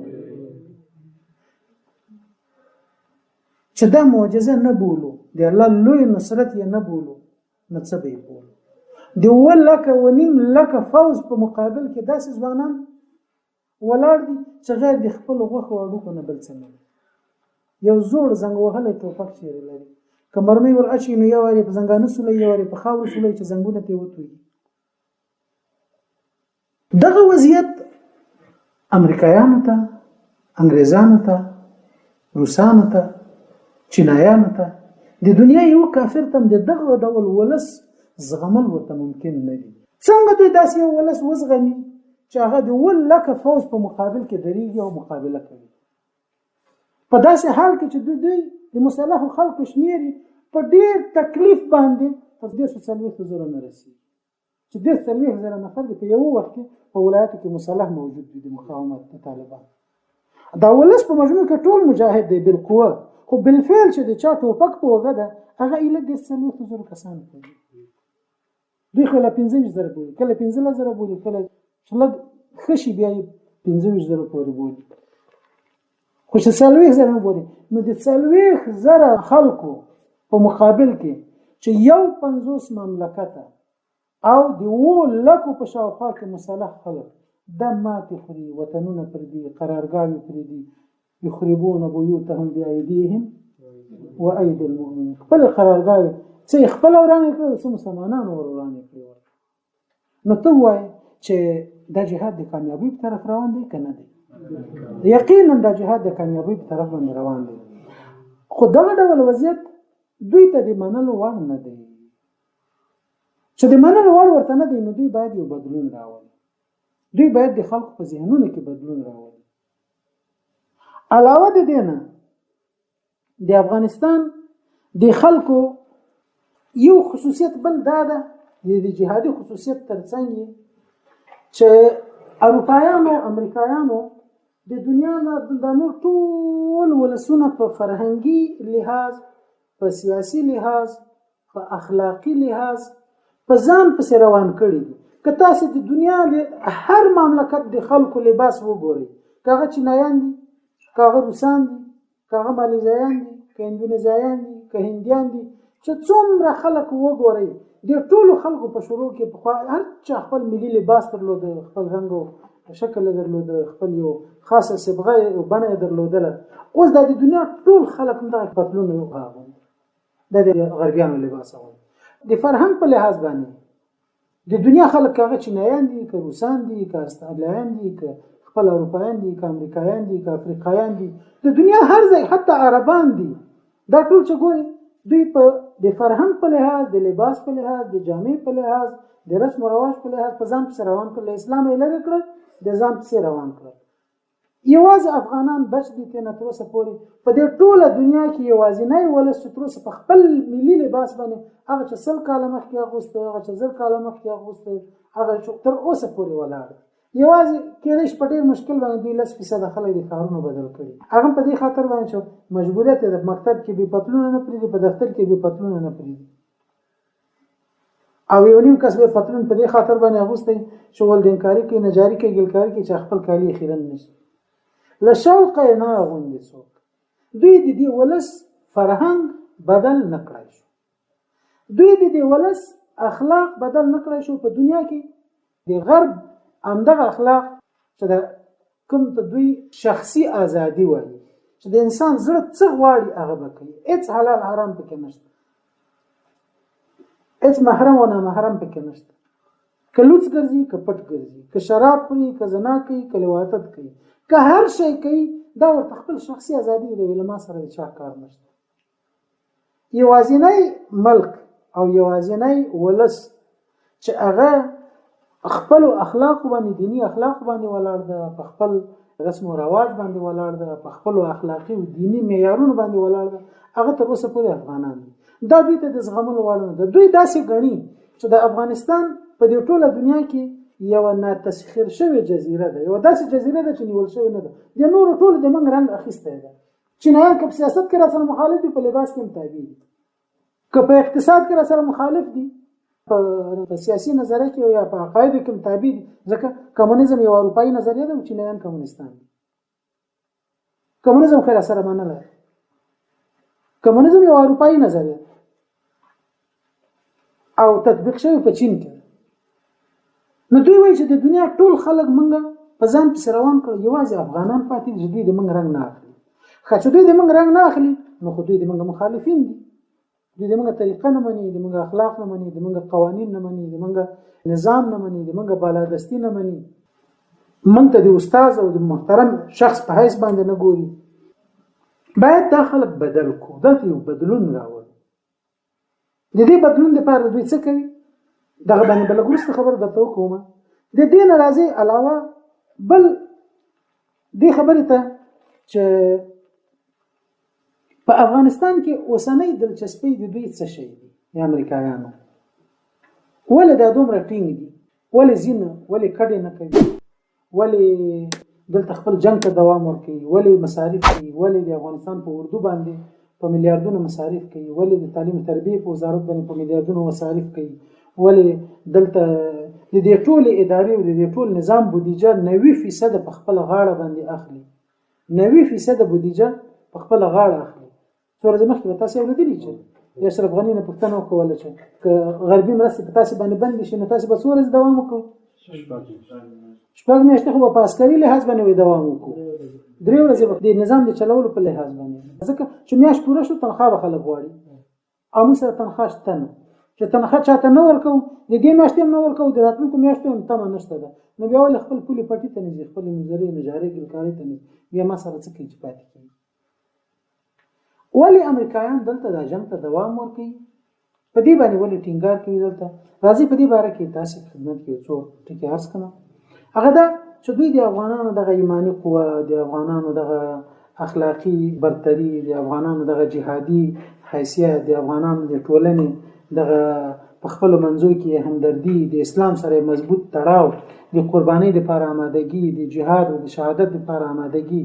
دا شیان چې دوی ویني او د خپل ازادۍ نه دفاع کول، د انګریز په مقابل کې، بیا د انګریز په مقابل کې، بیا د انګریز په مقابل کې، د روسیې په مقابل کې، د امریکا په مقابل کې، د ټول اروپا په مقابل کې دوی همداسې ټینګ ولاړ دي. وایي دا ولاړېدل یا دا ټینګ درېدل د دوی دا له دې نه نشأت نه کوي چې دوی ډېرې وسلې لري. دا ور معلومې دي چې افغانان ډېرې وسلې نه لري، د دې نه نشأت نه کوي، د دې په اساس باندې چې افغانان قوي پوځي صنعت لري، ټانګونه جوړولی شي، تیاري جوړولی شي، یا مثلا سټلایټونه لري، یا مثلا نور داسې معادن او قانون لري چې هغه اوس بالفعل دوی په کار اچولي او اقتصاد ډېر قوي ده. دوی وایي دا اخر ولاړ نو په کوم قوت دي د موږ په مقابل او د دنیا یو قوت هم نشته ده چې د موږ خبرې نه دي تېر شي او د دوی سره یو درېږي، ځکه څوک د موږ تاب نه لري د موږ د مخالفت. نو بیا دا خلک ولاړ په کوم قوت دي؟ وایي په دې خلکو کې مادي قوت صحیح ده چې نشته ده پکې، خو معنوي قوت د دوی ډېر قوي ده. معنوي قوت د دوی څه شی ده؟ معنوي قوت د دوی ایمان ده، اسلام ده، دین ده او د الله سره رابطه ده، هزاري د الله نصرت ده، مسائل دا د دوی یو معنوي قوت یو اخر. دویم معنوي قوت د دوی چې هغه د دې ولس یووالی ده، د دې ولس وحدت ده. دا ټول د دښمن په مقابل کې دا یو درېږي سره. نو راځي چې د دغو دوو قوتونو د دې دوه علاج ورکړو. یو ور به دوی سره ټوټې او ذهني او رواني او اخلاقي او دینی کیفیت دی ور بدل. د دینی کیفیت دی ور بدلولو لپاره به یو فکری جګړه د دوی په خلاف باندې دوامدار ساتي. د فکری جګړې لپاره نصاب دوی بدل کړ، تعلیمي نصاب بدل کړ، د پانتونو نصابونه بدل کړ، تر 250 پورې رادیوګانې جوړ کړې. داسې ولسته چې 15% به کې برق نه لري. دوی 250 رادیوګانې او 15 تلویزیونونه د ولس لپاره جوړ کړ. او بیا په دې کې قسم د فحشاو، د نارواو، د بد اخلاقیو سریالونه او ډرامې او ګډاوي او قسم بے حیايي د دې ملت د دې ولس د دین په خلاف باندې پروګرامونه، د اخلاق په خلاف، د تاریخ په خلاف، د رسم او رواج په خلاف، ترڅو چې دا ولس پردی رنگ واخلي، د خپل معنویاتو نه د راتلونکي نسل لاس په سر شي. دا یو نسل دی دا که جنگي یو څه مړ شي، څه بسپینګری شي، څه بسپومان شي، څه به وژل شي، څه به بنديان شي، څه به د مشکلاتو د فقر سره مخ شي، بندیزونه په باندې ولګو او د راتلونکي نسل به دا شیان خپل منینه، نو دوی به موږ پیرو شي. د دې لپاره دوی په میلیارډونو پیسې مصرف کړي په تیرو کلونو کې، لګیا دي نور هم مصرفي، ترڅو چې هم د تعلیم او تربیه نصاب بدل کړي، هم رادیوګانو لار نه کار واخلي، د خلکو د ذهنونو د بدلولو لپاره هم د انټرنیټ له لارې نه، هم د فیسبوک له لارې نه. بیا ګوري اوس د فیسبوک د فتنه راووتله. د فیسبوک که څه هم یو څه به فواید وي، یو څه اتصالات او روابط به سره اسانه کړي وي، خو نور دا ولس د چا خبره سرکوزه کوي. په دې معنی چې دا وی ار چا وسر د سکوز نیولې ټول ورغم دا کوي، دا ګوت په کته او پورته کوي، مخامخ لا نه ګوري، او ټول خلک سرکوزي کړي. هغه ولس چې کای مولا ده، کای مجاهد ده، کای مکتبی ده، کای پانتون سره کابل څوک ده، کای عام خلک دي، هغه چې په سینما په نامه به شرمېدل، هغه چې په سرلوڅي مونږ کولو به شرمېدل، هغه چې په سرلوڅي ګرځېدو باندې به شرمېدل، هغه چې په سیګریټ کولو باندې به شرمېدل، د سپینګری او د مشر په مخ کې به دا نشو کولای، هغه چې په لنډه لمن او په لنډ لباس به شرمېدل، هغه چې په ډولو په مساز او په سرود او په ګډا په دې باندې به شرمېدل. اوس د هر یو په موبایل کې 200 سینماوي چلایي. دا سینماوي، دا فلمونه، دا فحشا، دا که د کمپل لاندې ګوري، که د بلستان لاندې ګوري، که په یوازې حالت کې ګوري، که د ونه لاندې ګوري، که په موټر کې ګوري، دا ټول ژوند د خلکو واخسته یو د سینما کړ. ټول ژوند د خلکو سینما کړ. ټول ژوند د خلکو فلم کړ. ټول ژوند د خلکو په ځان پورې وتاړ. دا ولس یې ټول معتاد کړ. 15 دقیقې چې وزګار چې بدل کړ څه شي تنور کی داسې ورخطا یو خو بل خواته ګوري، زر سپېړه راوخلي، بس دا کوي کته پورته وړاندې کا ورسته کا خاص سره غلې په فلم راغ او بیا محتوا یې څه شي د پکې کاش کو د علم شان کې کتلې، د دین کې شان کې کتلې، د دنیا د تخنیک شان کې کتلې، د صنعت شان کې کتلې. بس ویډیو خدا ویډیو خانزور ده او بد انزور ده، ښه تصویر ده او بد تصویر ده. اوس خو بل مصیبت پکې دا پیدا شوې ده چې په خو خلکو په ویلي شکل لا یو بل ته کنځانه کول، په شرمېده به دا به د شرف مخالف ګڼل، عیب به ګڼل، په لیکلي شکل خو به بیخي کنځانه کول. حتی که چا به مثلا یو کنځا نقل قول هم کاوه، د بل چا کنځا به حکایت کوله په لیکلي شکل چې فلاني داسې ویل، ا دې کنځا ځای به خالی په خدای ته به درې ټکی پرې خو درې ټکی به کې خو داسې وکړه خبر به کوله، خو کچیرته به د سپکه خبره راتله نو هغه به حذف کړه، په ځای باندې به درې ټکی کې خو دا مې په خپل ناراضي، دا مې په قلم ناراضي چې ویل کوم، دا ماته عیب ښکاري. اوس تاسو وګورئ په دې فیسبوکونو کې هغه کنځاوي چې بیخي د انسان په خلی ناراضي، هغه چې د انسان سترګې ورته نه غړي، داسې کنځاوي یو بل ته تبادله کیږي، لیکل کیږي. یو خبر چې وګورئ چې خبر دی خوښ نه چې خوښ دی نه ده، په مقابل کې یو څه داسې ولیکه چې په علم ولاړی، په منطق ولاړی، په عقل باندې ولاړی، په مقابل یو خبر به یو ګوري تلاندې به زر کنځاوي کوي د خو د مور د ښځې دین ته به کنځاوي اخلاق ته به کنځاوي ګیره ته به کنځاوي پګړۍ ته به کنځاوي مسجد ته به کنځاوي کتاب ته به کنځاوي عالم ته به کنځاوي طالب ته به کنځاوي دا ولس یې په اخلاقي لحاظ باندې دومره سپکې او ذلیلې مرحلې ته ورساو خصوصا دا نوی ځوان چې کنځا کول او کنځا لیکل او دا شیان ورته هیڅ شرم نه کوي دا اوس هم داسې ده که نه د نن نه لس کاله مخکې وضعیت هم داسې نه و داسې کنځا کول کنځا لیکل سپک ویل سپک شیان ورپورته کول سپک شیان ډاونلوډ کول دا شیان بیخي عادي شوي دي د خلکو منځ نو د معنوي قوت د له منځه وړلو لپاره انګریز په افغانستان کې د معنوي وسایلو نه کار اخلي له معنوي وسایلو کار اخلي له راډیو کار اخلي له تلویزیون کار اخلي له فلم کار اخلي له سیمینار کار اخلي له کانفرنس کار اخلي له سیاسي مبصرینو نه کار اخلي چې هغه د ولس توجیه کوي او د یرغلګرو په خلاف باندې په ګټه باندې او د مسلمانانو د مجاهدینو په خلاف باندې د خلکو ذهن سازي کوي دا شیان ټول معنوي وسایل له مکتبه کار اخلي له نصابه کار اخلي له مدني ټولنې کار اخلي له شعر او شاعرۍ نه کار اخلي له فیشن نه کار اخلي له رسم او رواج نه کار اخلي داسې رواجونه یې پرېږدي دلته عادت کړل چې اصلا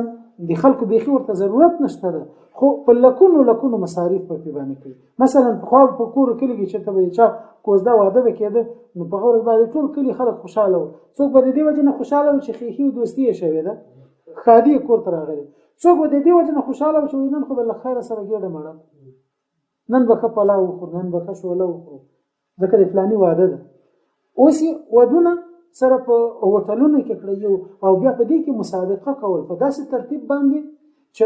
شپږ لکه 15 لکه لس لکه افغانۍ دا یوازې د یوې شپې د هوټل کرایه بیا له یو بل نه کې مسابقه کول په حرام سره وګټل په حرام باندې مصرفي او په کلو کې خلک لوګي مری په کلو کې خلک یتیمان دي په کلو کې کونډې دي په کلو کې مکتبونه وران دي په کلو کې لارې وران دي په کل دي نه مصرفي په یو ډول سیاله باندې او په یو ډول ځان خودنه باندې په فیشنونو باندې د غرب په سویه په درو ځان د غرب په سویه باندې برابرول په دې باندې مصرفي نو د منګ او تاسو د ټولنې د معنوي قوت او د ایمانی قوت د منځورلو لپاره دوی تلویزیونونه اخبارونه مجلې تیاترونه سیمینارونه انټرنیټ ډرامې د موسیقي رواجول فحشا اختلاط د جنونو د الکانو ترمنځ پردي غربي لباسونه په خزو کې رواجول غربي لباسونه په نورو کې رواجول د الکانو ترمنځ عشق او معاشقه د لپاره زمينه سازي کول د انټرنیټ لارې د فیسبوکونو لارې د نور د همغاني ارتباط د وسایلو لارې نه په پوهنتونونو کې په مکاتبو کې فحشا او ته رواج ورکول خبرونه خبرول په خو به چیرته په وکیل کې بد خبره شوی و هغه بیا خلق شرمېدل به پټه کړوي بس پټه بلا دی الله پټه لري هغه سره نس پړي په دې باندې سره سپکیږي اوس چې چیرته د دنیا په کونج کې یا د وطن په کونج کې چیرته چا یو وحشت کړی سبا ته ګوري یو په لکونو انسانانو ته مخکې یو اعلی درې کلنې سره جنا وکول څلور کلنې سره وکول دای عکس ده دای ویډیو ده دای اعترافات ده دای تاسو که تاسو ګوري اوس ټول دې شیانو ته زور ورکړي ترڅو چې د فحشا د خلکو د ژوند په د خلکو په ژوند کې داسې یو شی وګرځي لکه عادي چې د چا نفرت نه ونشي هر چاته ویډیو ورمخکې کړه هر چاته عکس ورمخکې کړه هر چاته ټوله قصه په تفصیلات باندې بیان کړه لکه دا چې د دې ولس بڼه لکه همدای چې د ژوند رنګ لکه همدای چې اعتقاد لکه همدای چې د ټولنې اجتماعي اخلاق ترڅو چې هغه فضایل لاندې شي ترڅو چې د نیکو اخلاقو صفات او د نیکو اخلاقو تاثیرات د ټولنې په ژوند کې د دې لاندې شي خلک په هغه باندې ونه وي بس ټول مصروفیت همدغه چې بس نن څوک وژلې نن څوک څه کړي چې څوک تختولي چې څه کړي څوک له چا سره تختیدلې د څه قصه شوې ده بس ځوانان په دې کې اخته وي او جنون په دې کې اخته وي او بیا بل مصیبت پکې دار پیدا شو چې په اداراتو کې په مؤسساتو کې چې چیرته ورځي څوک د کار لپاره چې د نارینه لپاره کار نشي د خځې لپاره په اسانه پیدا کیږي او بیا ښځو ته په مؤسساتو کې په اداراتو کې په دولتي مؤسسو او ادارو په دې کې د کار زمینه برابرول په دې خاطر نه چې کورنۍ ته نفقه پیدا شي او ورور ته ولې نور پیدا کوي خپلار ته ولې نور پیدا کوي بلکې په دې خاطر چې دا ښځه راوځي او د دې ساتو باندې تیر شي بیا سړی اوس یو مصیبت بل پیدا شوی په ښارونو کې هغه ده چې سړی په یو دفتر کې کار کوي ښځه په بل دفتر کې کار کوي ښځه چې په بل دفتر کې کار کوي یا لور پیغله په بل دفتر کې کار کوي هلته د پردیو ځوانانو د پردیو سړیو د پردیو لیوانو سره اوسېږي سړي چیرې د لیوانو سره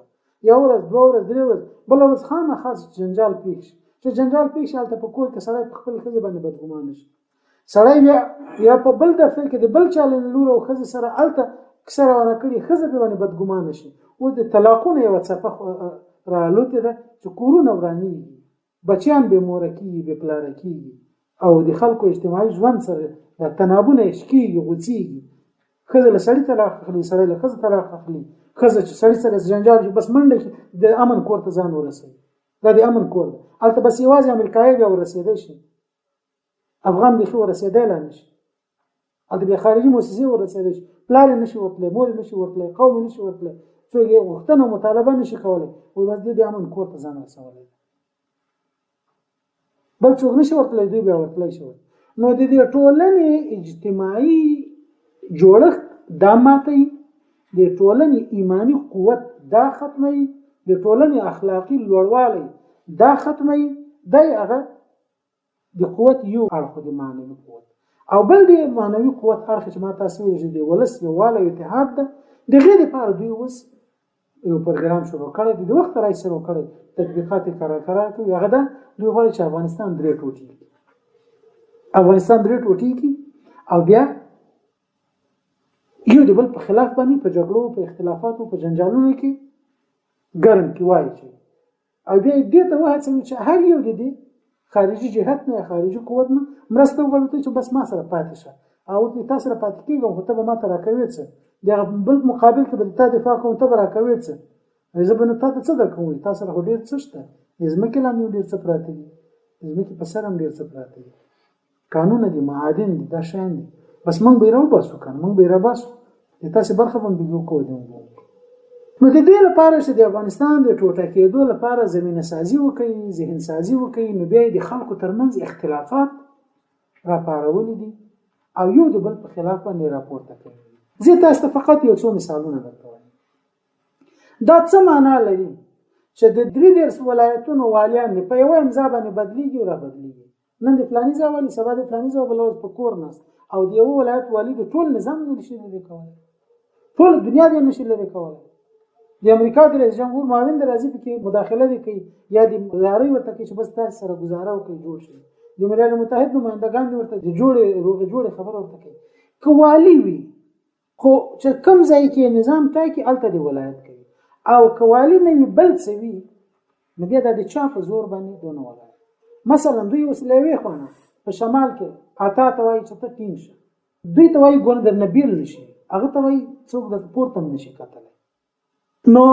الته هغه راپورته شوی د خلک روز پر راپورته کوي هڅوي غونډې کوي خلک سره ګوري د مرکزی نظام په خلاف باندې د مجاهدینو په خلاف باندې د دې خواته د پښتني سیمه په خلاف باندې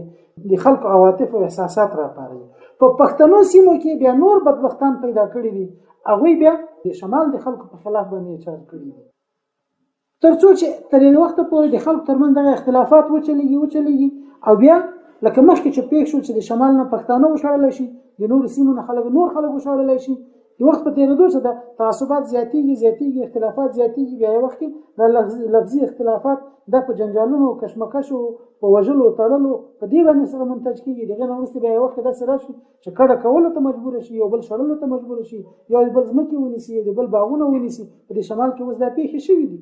ډېر خلک د هجرت نه بیرته راغلل خو چا یې ځای ورنه کړ چا یې کور ورنه کړ چا یې پټی ورنه کړ ورته دا موږ نیولی دې نه ته خلاص یې نو عریضه وړاندې کوي عریضه یې څوک نه اخلي ځکه په حکومت کې د مخالف سره دی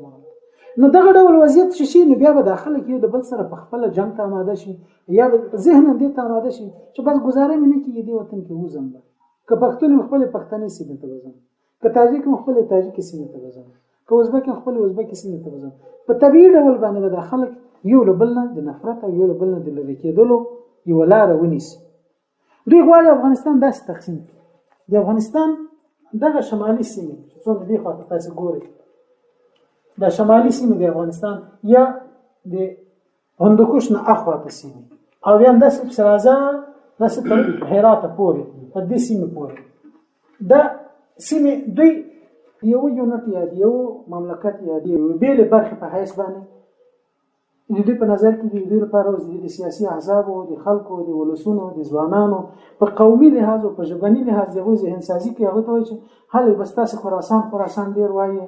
نو اوس په دې انټرنیټ کې او په دې فیسبوک او په دې کې بس د خراسان دا ټکي دا ډېر دی، وایي چې زه افغان نه یم، من افغان نیستم، افغان د ما نوم نه ده، افغانۍ زه نه یم، زه افغانستانی یم، افغان نه یم افغانستانی یم، ځکه وایي افغان پښتانه ته ویلی کېږي. نو دوی ته دا نظریات ورکړي دي او بیا دې ته څه وایي؟ دا د شمال خلکو ته وایي، وایي ګورئ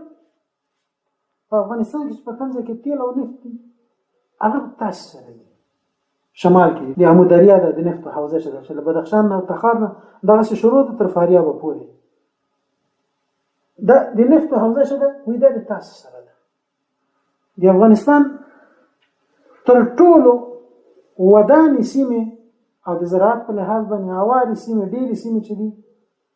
که کندوز ده، که تخار ده، که مثلا دې خو مزار ده، که دې خو بغلان ده، دا سیمې چې دي دا د تاسې سره دي. د غلې کندو دا د تاسې سره ده. په افغانستان کې تر ټولو لوی یا په نړۍ کې دوهم لوی د اوسپنې کان د حاجي ګک کان، وایي دا د تاسې په دې سیمه کې دلته ده، په دې ځای کې د رسوف او بیا د شیبر دواړو غاړو ته دې خوا او اخوا ته په دې سیمه کې ده. د طلاو دا په بدخشان کې ده، د زمرودو لاجوردو د دې پنشیر او په دې شاوخوا کې په بدخشان خواته په دې ځایونو کې د مالګې لوی کان چې ده چې د هر انسان ضرورت ده، وایي دا تخار کې ده. تاسو ولیدلي د غر ده ګټونه ترې نه راوباسي. مالګه انساني تر ټولو مهم ضرورت دا د تاسو سره، وایي دا د تاسو سره دي ټول. نو وایي تاسې ولې خپله غم نه کوئ؟ تر څو به دغه پښتانه د شار شډل د یو خوا بله خوا راغلي خلک دلته راغلي دي، کلین جوړ کړي په شمال کې وشړئ، دا وشړئ. دا د انګرېزانو لمسون ده ورته. څو ځلې په دې باندې کنفرانسونه وکړو په جرمني کې.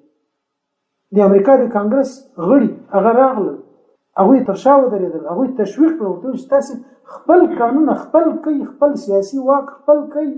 او دا اول د فدرالیزم په نامه باندې چې موږ افغانستان درې برخې کوو او بیا مرکزي اداره به یوه وي، نور به د هر چا خپله بودیجه وي، د هر چا به خپل نظام وي، خپل پولیس به خپل دی. یو وخت دا تېر شو، وروسته به ازاد مملکتونه شي، د هر چا به خپل شي. نو د غربي افغانستان او شمالي افغانستان چې په کوم ځای کې تیل دي، په کوم ځای کې زراعت ده، په کوم ځای کې کانونه دي، په کوم ځای کې اوسپنه ده، دا به وایي د تاسې شي. دلته دغه مرکزي سیمه چې ده د هزارهنشین سیمه، مرکزي سیمه که هغه غور ده، مثلا که هغه بامیان ده، که مثلا د سرپل یو برخه ده، د رسوب ده، د کندي ده، د غزني د غربي ولسوالۍ چې د مرکزي سیمه ده، وایي دلته هزارستان جوړ کړي، دا به د هزارهګانو مملکت شي. موږ د تاسې تر شا درېږو، ملل متحد به د تاسې تر شا ودرو، امریکا ورته وایي. او آغا خان فاونډیشن د اسماعیلیانو په دنیا کې لویه مؤسسه ده، هغه به د تاسې تر شا ودرو. ایران به د تاسې تر شا سم ولاړ وي. بس تاسې خپل مطالبه وکړو چې بس موږ خپله ازادي غواړو. بېرته به دغه خلکو ته چې دا څوک وایي وطن خرابوي، دا څوک طالب ده، دا څوک پښتون ده، دا څوک ځان ته مجاهد دی، دوی ته به شاړې ځمکې ورپاتې شي، بېرته دښتې به ورپاتې شي، خړې غونډۍ به ورپاتې شي. او بعد شو د کابل ښار دا په خپله وي. تاسې کوشش وکوئ چې د وخت په تېرېدلو باندې کابل ښار ته یو هزاره یو شیعه رنګ ورکړئ. که تاسې پام وي د تېرو 15 کلونو راهیسې په کابل کې تر ټولو منظم خلک همدوی دي، تر ټولو زیاته ترقي همدوی کړې، تر ټولو ډېرې مؤسسې دي همدوی دي، تر ټولو ډېر خلک په همدوی کې عیسایان شوي دي، په اردو کې تر ټولو ډېر خلک دي همدوی دي. همداسې ده که نه؟ ښځې پکې په حکومت کې او په اردو کې دي همدوی دي. که هر خوا ته که ترکیې ته ښځې د تعلیم و تربیې دپاره ځي، د پوځ د پولیسو له خوا نه د همدوی لوڼې دي. که هند ته ځي د همدوی لوڼې دي. او په تعلیمي ادارو کې تر ټولو لوړې نمرې همدوی ته ورکولی کېږي. یو کال خو داسې پېښ شو چې د ټول افغانستان د کامیابانو په نسبت باندې یوازې د دایکنډي د ولایت د کامیابانو، د کانکور د کامیابانو شمېر دا ډېر و، هغه فیصدي د دوی تر نورو ډېره لوړه. په داسې حال کې چې نوی جوړ، هلته لیسې نه وي، هلته خلکو کې تعلیم رواج شوی نه و. مقصد د دوی دا ده چې وایي دا کابل هم د تاسې په رنګ کې رنګ شي، د تاسې په خپل نظام پاتې شو دغه نور د اخوا دې خواته د سرحدي سیمې ده په دې کې داسې څه نشته ده چې دوی یو تاسې باندې قوت حاصل کړي. دلته بیا د دې سیمو خلکو ته بیا وایي چې ګورئ چې دا خلک درنه خطا ونه ازاري ورته وایي چې تاسې راپورته شئ ووایه چې دغه جنوب ته چې کوم برق راځي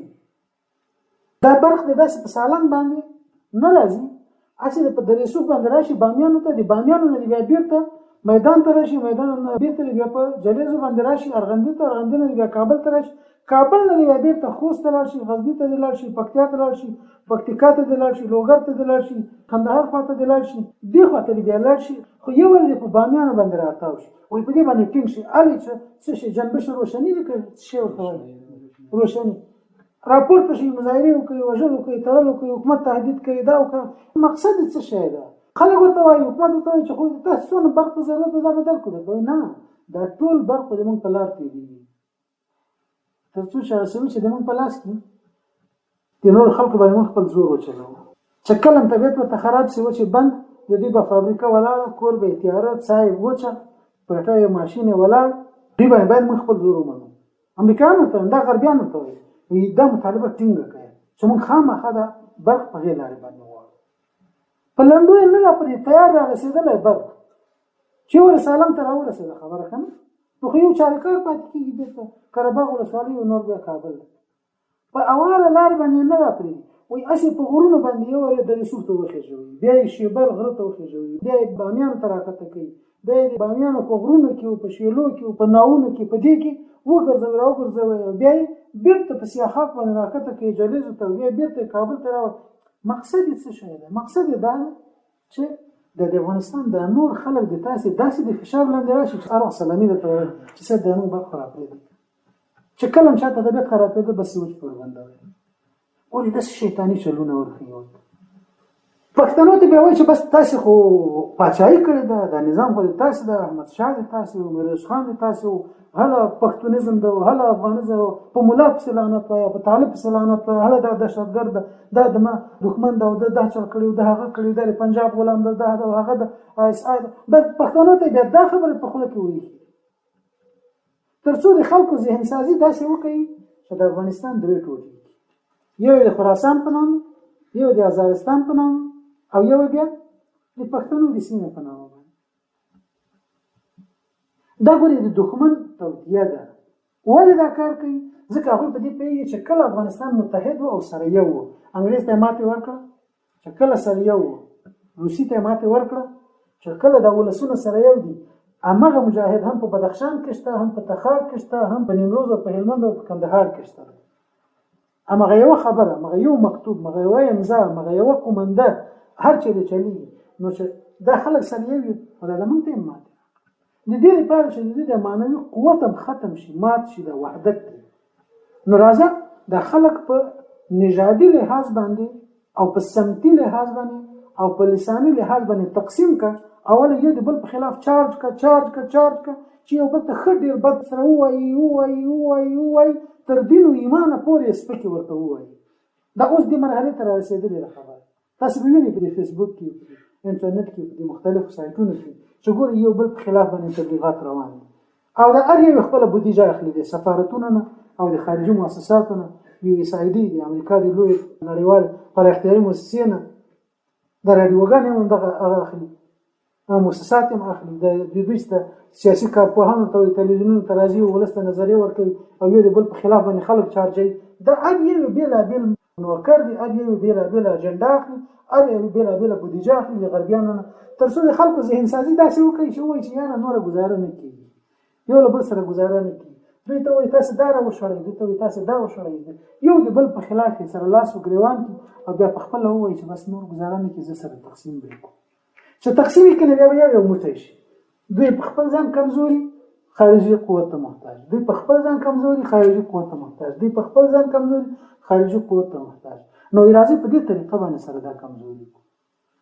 چې کمزوري نه کو دا خلک به انداسې قوي وي اوس ورونو د موږ تاسو د جهاد د موږ تاسو د قرباني د موږ تاسو د لارې نیول دا په دې خاطر باندې عظیمه ده چې دلته د اسلام د حاکمیت خبره مطرح ده دا وطن د اسلام وطن دی، دلته د اسلام لپاره په لکونو قرباني ورکړل شوې دي. دې وطن ته صحابه کرام اسلام راوړی، د دې وطن د ازادۍ لپاره خلکو قسمه قسم په مختلفو وختونو کې قرباني ورکړي، سرلوړي د اسلام ساتلې ده. نو اصلي خبره به کې د اسلام ده، د دین د تطبیق ده، د شریعت د تطبیق ده، د دښمنانو د توطیو د دسیسو د نیولو ده. بل خبره به کې ده چې د وطن د وحدت او د یووالي د ساتلو خبره هم ده. که موږ او تاسو نن دا جهاد الله دې نه کړي ونه کړو، یا دا ټوپک د موږ د وږې نه کوز شي وغورځي، نو دا فتنې خو دوی وخت ته برپا کړي دي. دوی خو دا وطن تقسیم کړی ده، په هزاره تقسیم کړی ده، په تاجک تقسیم کړی ده، په ازبک تقسیم کړی ده، په پښتانه تقسیم کړی ده. نظام په خپل منځو کې یو بل سره په خلاف اچولي دي، وزیران یو د بل په خلاف اچولي دي، وزارتونه یو د بل په خلاف باندې اچولي دي. په یو مملکت کې دوه پاچاهان جوړ کړي دي. دا ټول د دښمن یو لویه توطیه ده، او هدف دا ده چې په دې وطن کې چې کوم د قوت عوامل پراته دي، معنوي قوت، یو وحدت ده، د افغانانو یووالی ده، او یو د دوی ایمانی قوت ده، اخلاقی قوت ده. اخلاقی قوت په میډیا، په فلم، په نصاب، په تعلیم، تربیه، په نڅا، ګډا، فیشن، په سینما، په فحشاو، په عشق معاشقه، په کرکټ، په دې باندې خلک. زه تاسو ته یوازې یو مثال درته وایم. کرکټ ګورئ که یو لوبه وي، هېڅ پروا نه کوي. لوبه کول د دې په خاطر چې د انسان عضلات قوي شي. که هر ډول لوبه وي خو چې حرامه پکې نه وي، له ځان لنډغر کول پکې نه وي، څه حرمت خبره پکې نشته چې موږ ووایو چې کرکټ حرام او نورې لوبې حلال، مثلا فوټبال او والیبال وغیره دا حلال. نه، داسې نه ده. دلته هدف ته به ګورو چې هدف څه شی ده. که هدف د ځان تقویه کول و، که هدف لږ غوندې تفریح کول و، دا په اسلام کې بالکل جواز دی. خو دلته د کرکټ غوندې لوبې نه او په نورو مملکتونو کې د فوټبال غوندې لوبې نه یو لویه نړیواله توطیه جوړه ده. زه تاسو ته یوازې یو څو ټکي وایم، تاسو پام وراړئ. نور ماشاءالله تاسو خپله باسواده خلک یاست، پوهېږئ چې دا څومره لویه توطیه ده. ما ته ووایئ تاسو په افغانستان کې چې اوس د افغانان تقریبا 10 میلیونه حساب شوي دي یا اټکل شوي دي، په دې 10 میلیونه انسانانو کې به څو کسان به داسې وي چې هغوی به کرکټ ګوري او وخت به ورکوي ورته، یا یې کوي یا یې ګوري، زړه یې ورپورې تړلی وي. داسې وبوله چې یعنې د دې 10 میلیونه انسانانو نه فقط 1 میلیون یعنې 10 لکه یې وبوله، دا 9 میلیونه داسې وو چې دوی بیخي کرکټ پېژني. یوازې 1 میلیون ته نه، داسې خلک رابېل کړي چې دوی 1 ساعت وخت ورکوي ورته، فقط 1 ساعت وخت په هفته کې، 1 ساعت ورځ کې نه، په داسې حال کې چې دا په ورځ کې څو ساعته وخت نه اخلي. نو په هفته کې دا خلک چې یوازې دا 1 میلیون خلک، هر فرد یوازې 1 ساعت ځان له نور ښار ورته باسي، یا په خپله لوبه کوي یا ورته پروت د ګوري. په داسې حال کې چې د 1 ساعت هېچا صبر نه کېږي، په ساعتونو ورته پراته، مکتب ورته پرېږي، پوهنتون ورته پرېږي، مدرسه ورته پرېږي، دکان ورته بند کړی، رخصتي ورته کړي، هیلوال ورته داسې پراخ پراته یو ټولو تلویزیون باندې سترګې خښې کړي. خو موږ به داسې وګڼو چې فقط 1 ساعت وخت ورکوي په هفته کې. نو 1 میلیون انسانان چې په هفته کې 1 ساعت وخت له نورو کارو وباسي، کرکټ ته یې ورکړي، نو دا څو ساعته وخت شو؟ 1 میلیون ساعته وخت. 1 میلیون ساعته وخت دا یوازې په یوه هفته کې شو. چې په میاشت کې 4 ځلې ورته دغه خلک وخت ورکړي، یوازې 1 ساعت په هفته کې، نو څو ساعته شو؟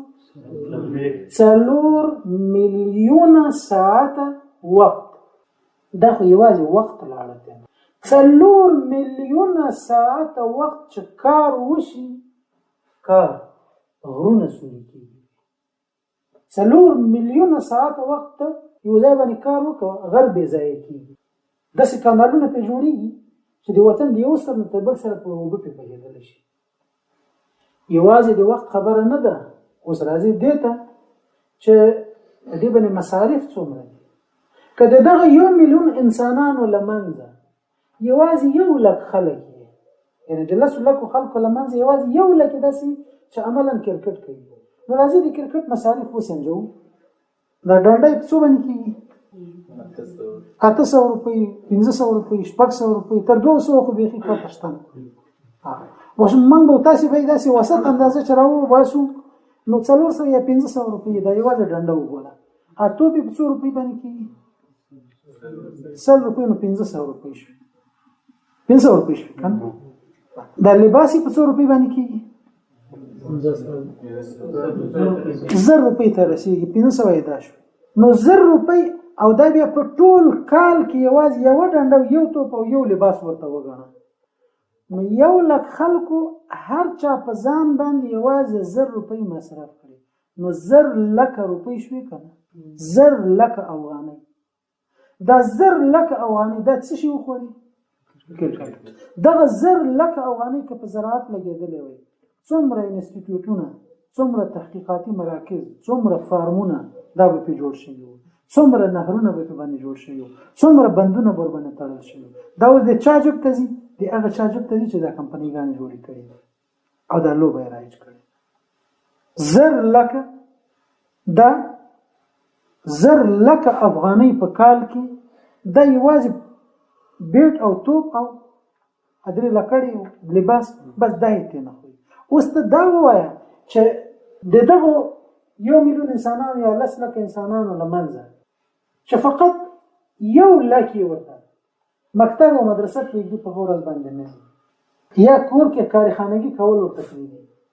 یا مطالعه ورته پریږي یا دکان ورته پندې پریږي او د 1 ساعت لپاره پریږي ورته 1,00,000 ساعت وخت دا په هفته کې د درس نه کې د ځوانانو مثال پر دکان نه اقتصادي فعالیت نه زراعت نه لپټی نه یوي کولو نه لریبلو نه لکارلو نه لوبو لګولو نه لدین کې مثال بیا د دې لپاره چې موږ څومره مصارف ورته کوي څومره ګراوندونه ورته جوړوي څومره د دې د انتقالاتو او څومره بیا قسم نور مصارف د دې لپاره کیږي په دې باندې شرطونه لګول کیږي په میلیونونو نه بلکې تر میلیونونو ډېر پورته مصارف ور باندې کیږي دا د چاله جبزي دا د انګريزي جبزي کې د ما د تعالی جبزي د ما د تعالی جبزي دا د ما د تعالی اقتصاد او د چا جب ته ورزي ښه دا څه به وګورم چې دغه مصارف مونږ کولای شو ور باندې وکړل او دا کار کې مونږ نړیوال اتلان شو او له نور خلکو هم دا لوبه وګټل د دې عاید د دې ګټه د ما وطن ته څه شي په کوم شکل کې راځي چې مونږ په ټول دنیا کې د کرکټ اتلان شو د مونږ په زراعت خو دا وکړي ویالې هم پاکې شي سړکونه هم پاخه شي عقلونه هم تیز شي ریاضي به خزده کو فزیک او کیمیا فارمولې په دې باندې به خپو شو کونډو ته هم ټیکري ور بسر شي یتیمانو ته هم سپلاکي ور خوشي زخمیانو هم زخمونه ور باندې خشي جامې به ور باندې نه وي شي چې د دې ټول دنیا تر ولې موږ وګټو عاید به د ما ولسته څه شي بیا دا کرکټیان چې دا دومره لوی جرم دوی کوي په لکونو ساعت وخت د خلکو تباہ کوي په لکونو ساعت مکتب د خلکو تباہ کوي په زرګونو لک روپۍ د خلکو تباہ کوي دوی نه بیا د دې ولس په ذهن کې د دوی نه خلکو ته جوړ کړي څه شي دي اتلان دا خو مجرمان دي یو څوک د تاسو په زرګونو لک روپۍ غلا کوي د نوهي یو څوک په زرګونو په لکونو ساعت لکاره وباسي یو څوک تعلم مطالعه نه له درس نه له زراعت نه له اقتصادي فعالیت نه له یو بل کار نه دی وباسي اصل د وخت درځي کوي دا مجرمان دي کدا اتلان دي دا مجرمان دي او بیا د دې په خاطر باندې دا جانب له موږ نه پټ کړی چې دا مجرمان دي دوی موږ په ذهن کې دي اتلانو په اسم معرفي کړي بیا بس څو ورځې ورته کمپاین شوی هله نن دغه د خلاص شو نن یې وګټل نن د روان دي په دانې ځای کې درور سره هله ډولونو سورنۍ سره راوځي ورته بس دوی به مدینوي ته رسیدل نه د غټو پګړې سره د غړو څونو سره په سرکونو کې ورته اوري وطنونو ورته کې ډول ورته ول اتلان راوځي لکه په دې ټول ولس چې جادو کوي دا د انګريز جادو ده دا د يهود جادو ده چې په دې ولس باندې خزه ورته ناڅي نره ورته ناڅي سپینګره ورته ناڅي ډولونه ورته وهي میلې ورته کوي او دا ټول ولې د څه لپاره دا هر څه مصاري دا ټول غوغا دا ټول میلې دا ګرمول دا د خلکو هڅول دا د څه لپاره د دې لپاره چې ځوانان په کرکټ مصروف شي راکټ ته پام شي انګريز د راکټ سره د په کوڅې کې ګرځي انګريز د راکټ سره د په کور کې ګرځي انګريز د راکټ سره د په مکتب د په دفتر کې ګرځي انګريز د راکټ سره د کاروان په مخ کې روان یو چې ما به نږدې را نشي را نه مخ کې ده په دې نشي د دې په څه مصروف کړی په کرکټ او انګريز د امریکا نه له فرانسې نه له جرمني نه له برتانیې نه له استرالیا نه له کاناډا نه له ډنمارک نه له څه شي سره راغلی د راکټ انګريز له راکټ سره راغلی او د ما بچي د کرکټ مصروف کړی دا یو توطیه ده یو بین المللي توطیه ده چې د کابل د مجرم نظام دام پکې شامل ده او د میډیا هم پکې شامل ده او د امریکا د رادیو او تلویزیون او د مؤسسات او غیره دا ټول پکې شامل دي او دا په اخلاقي لحاظ تر ټولو لویدلي لنډغر خلک بیا پکې هم دغه دي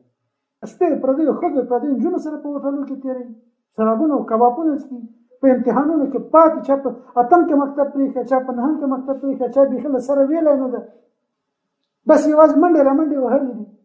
6 نمبر یې جوړې کړې 10 نمبر یې جوړې کړې 100 یې جوړې کړې څه شی وکړه ځای په ځای ولاړ منډې جوړې هغه منډه خو دې ته وایي چې وزغلې راوزغلې پکې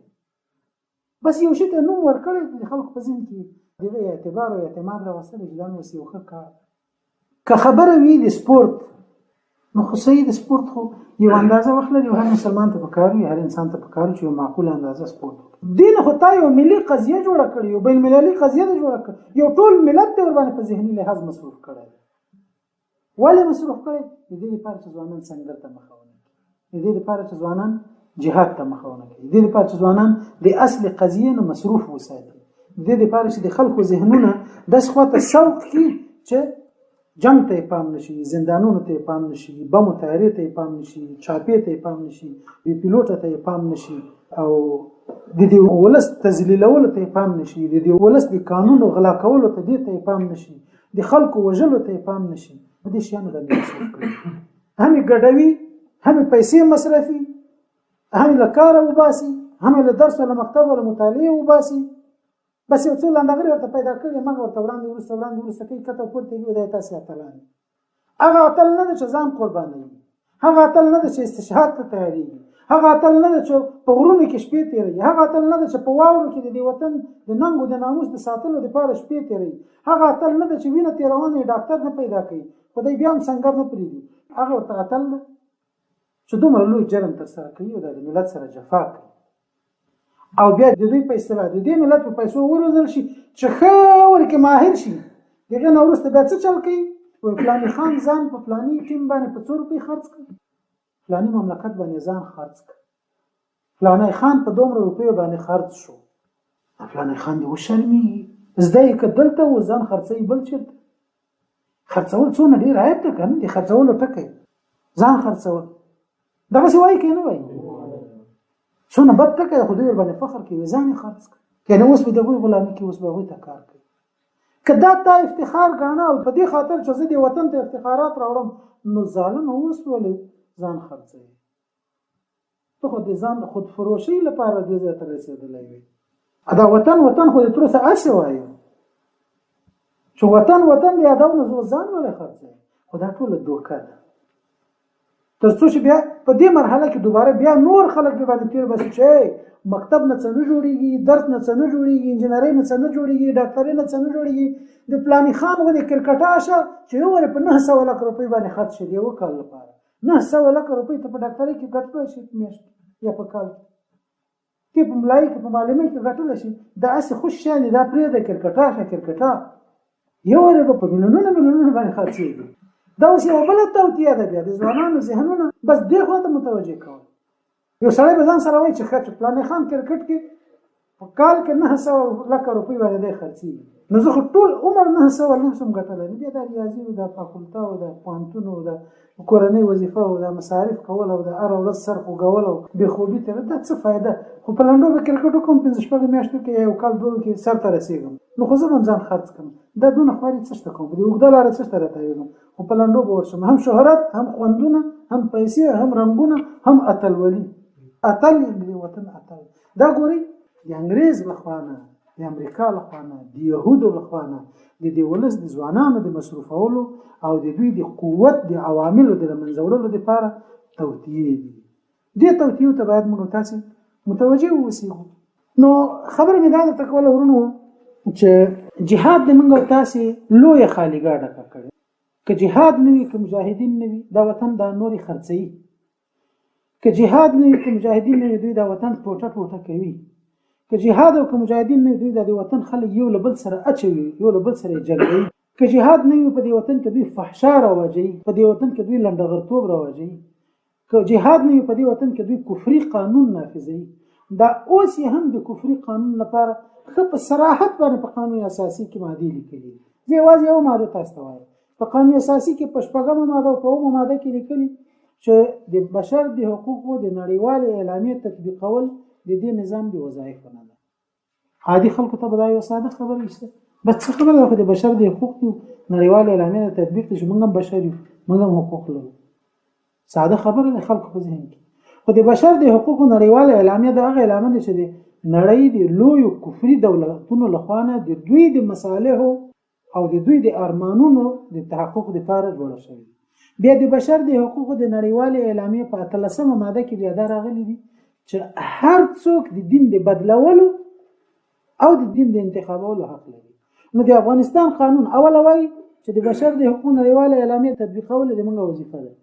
الته چې اعلامیه ته ورشي په هغه کې لیکل چې هغه هر سړی له دین نه دی وتلو او د نوې دین د اختیارولو شخصي خپل حق لري نو د افغانستان اوسنی اساسي قانون هر افغان ته د کافر کېدلو حق ورکړي هر افغان کولی شي چې قانوني ډول باندې کافر شي خپل اعلان وکړي هیڅ حساب ورسره نشي کولای ځکه چې په قانون اساسي کې دراغلي چې د بشر د حقوقو نړیواله اعلامیه دا د دې نظام وظیفه ده دا به تطبیقي او په اعلامیه کې 13مه ماده کې دراغلي چې هر سړی د بل دین د انتخابولو حق لري په دې کې د حکومت او د رعایت د اچا مداخله ته جواز پکې نشته نو دوی خدا اوس لا کفر قانون اساسي کې ورځای کړی دوی خلا اوس د نظام د کفر په بنیاد باندې درولای دا چې جهاد نه وي دا چې قرباني نه وي دا چې شهادت نه وي دا چې په غرونو کې ټکو ټوک نه وي دا چې ځوانان نه وي دا چې هدفمند خلک نه وي په دې میدان کې دا چې د دین په معنا باندې پوه خلک نه وي نو بیا دوی په هغه وخت کې لا څه نخري کوي چې اوس دوی دا حال شروع کړی په هغه وخت کې بیا دوی څه کوي نو ورونو جهاد د دې ترڅنګ چې اشرف العبادات ده ذروه سنام الاسلام ده جنت ته رسیدلو لنډه لار ده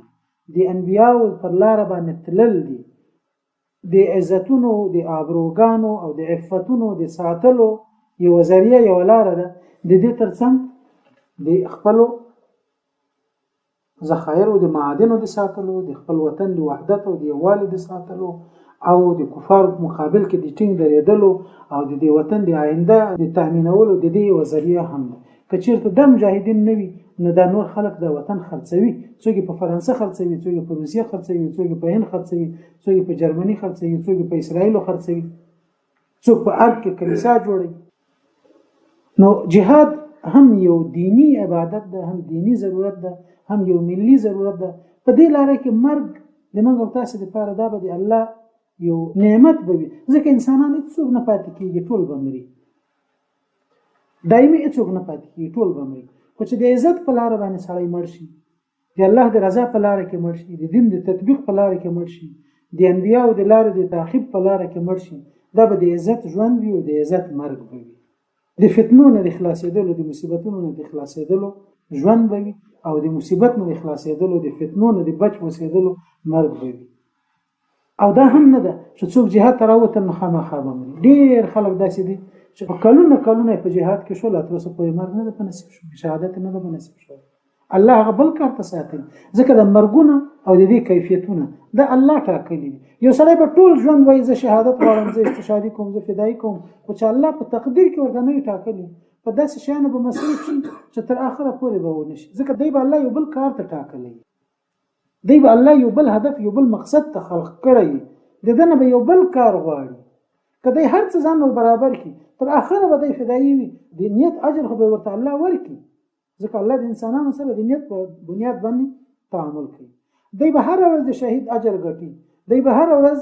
د شهید او د فدایي د الله په لار کې د قرباني دون کې اجر ګټي ځکه د نیت اندر خو الله به د مرګ نه ټاکلی الله به په اخر عمر کې ورته ټاکلی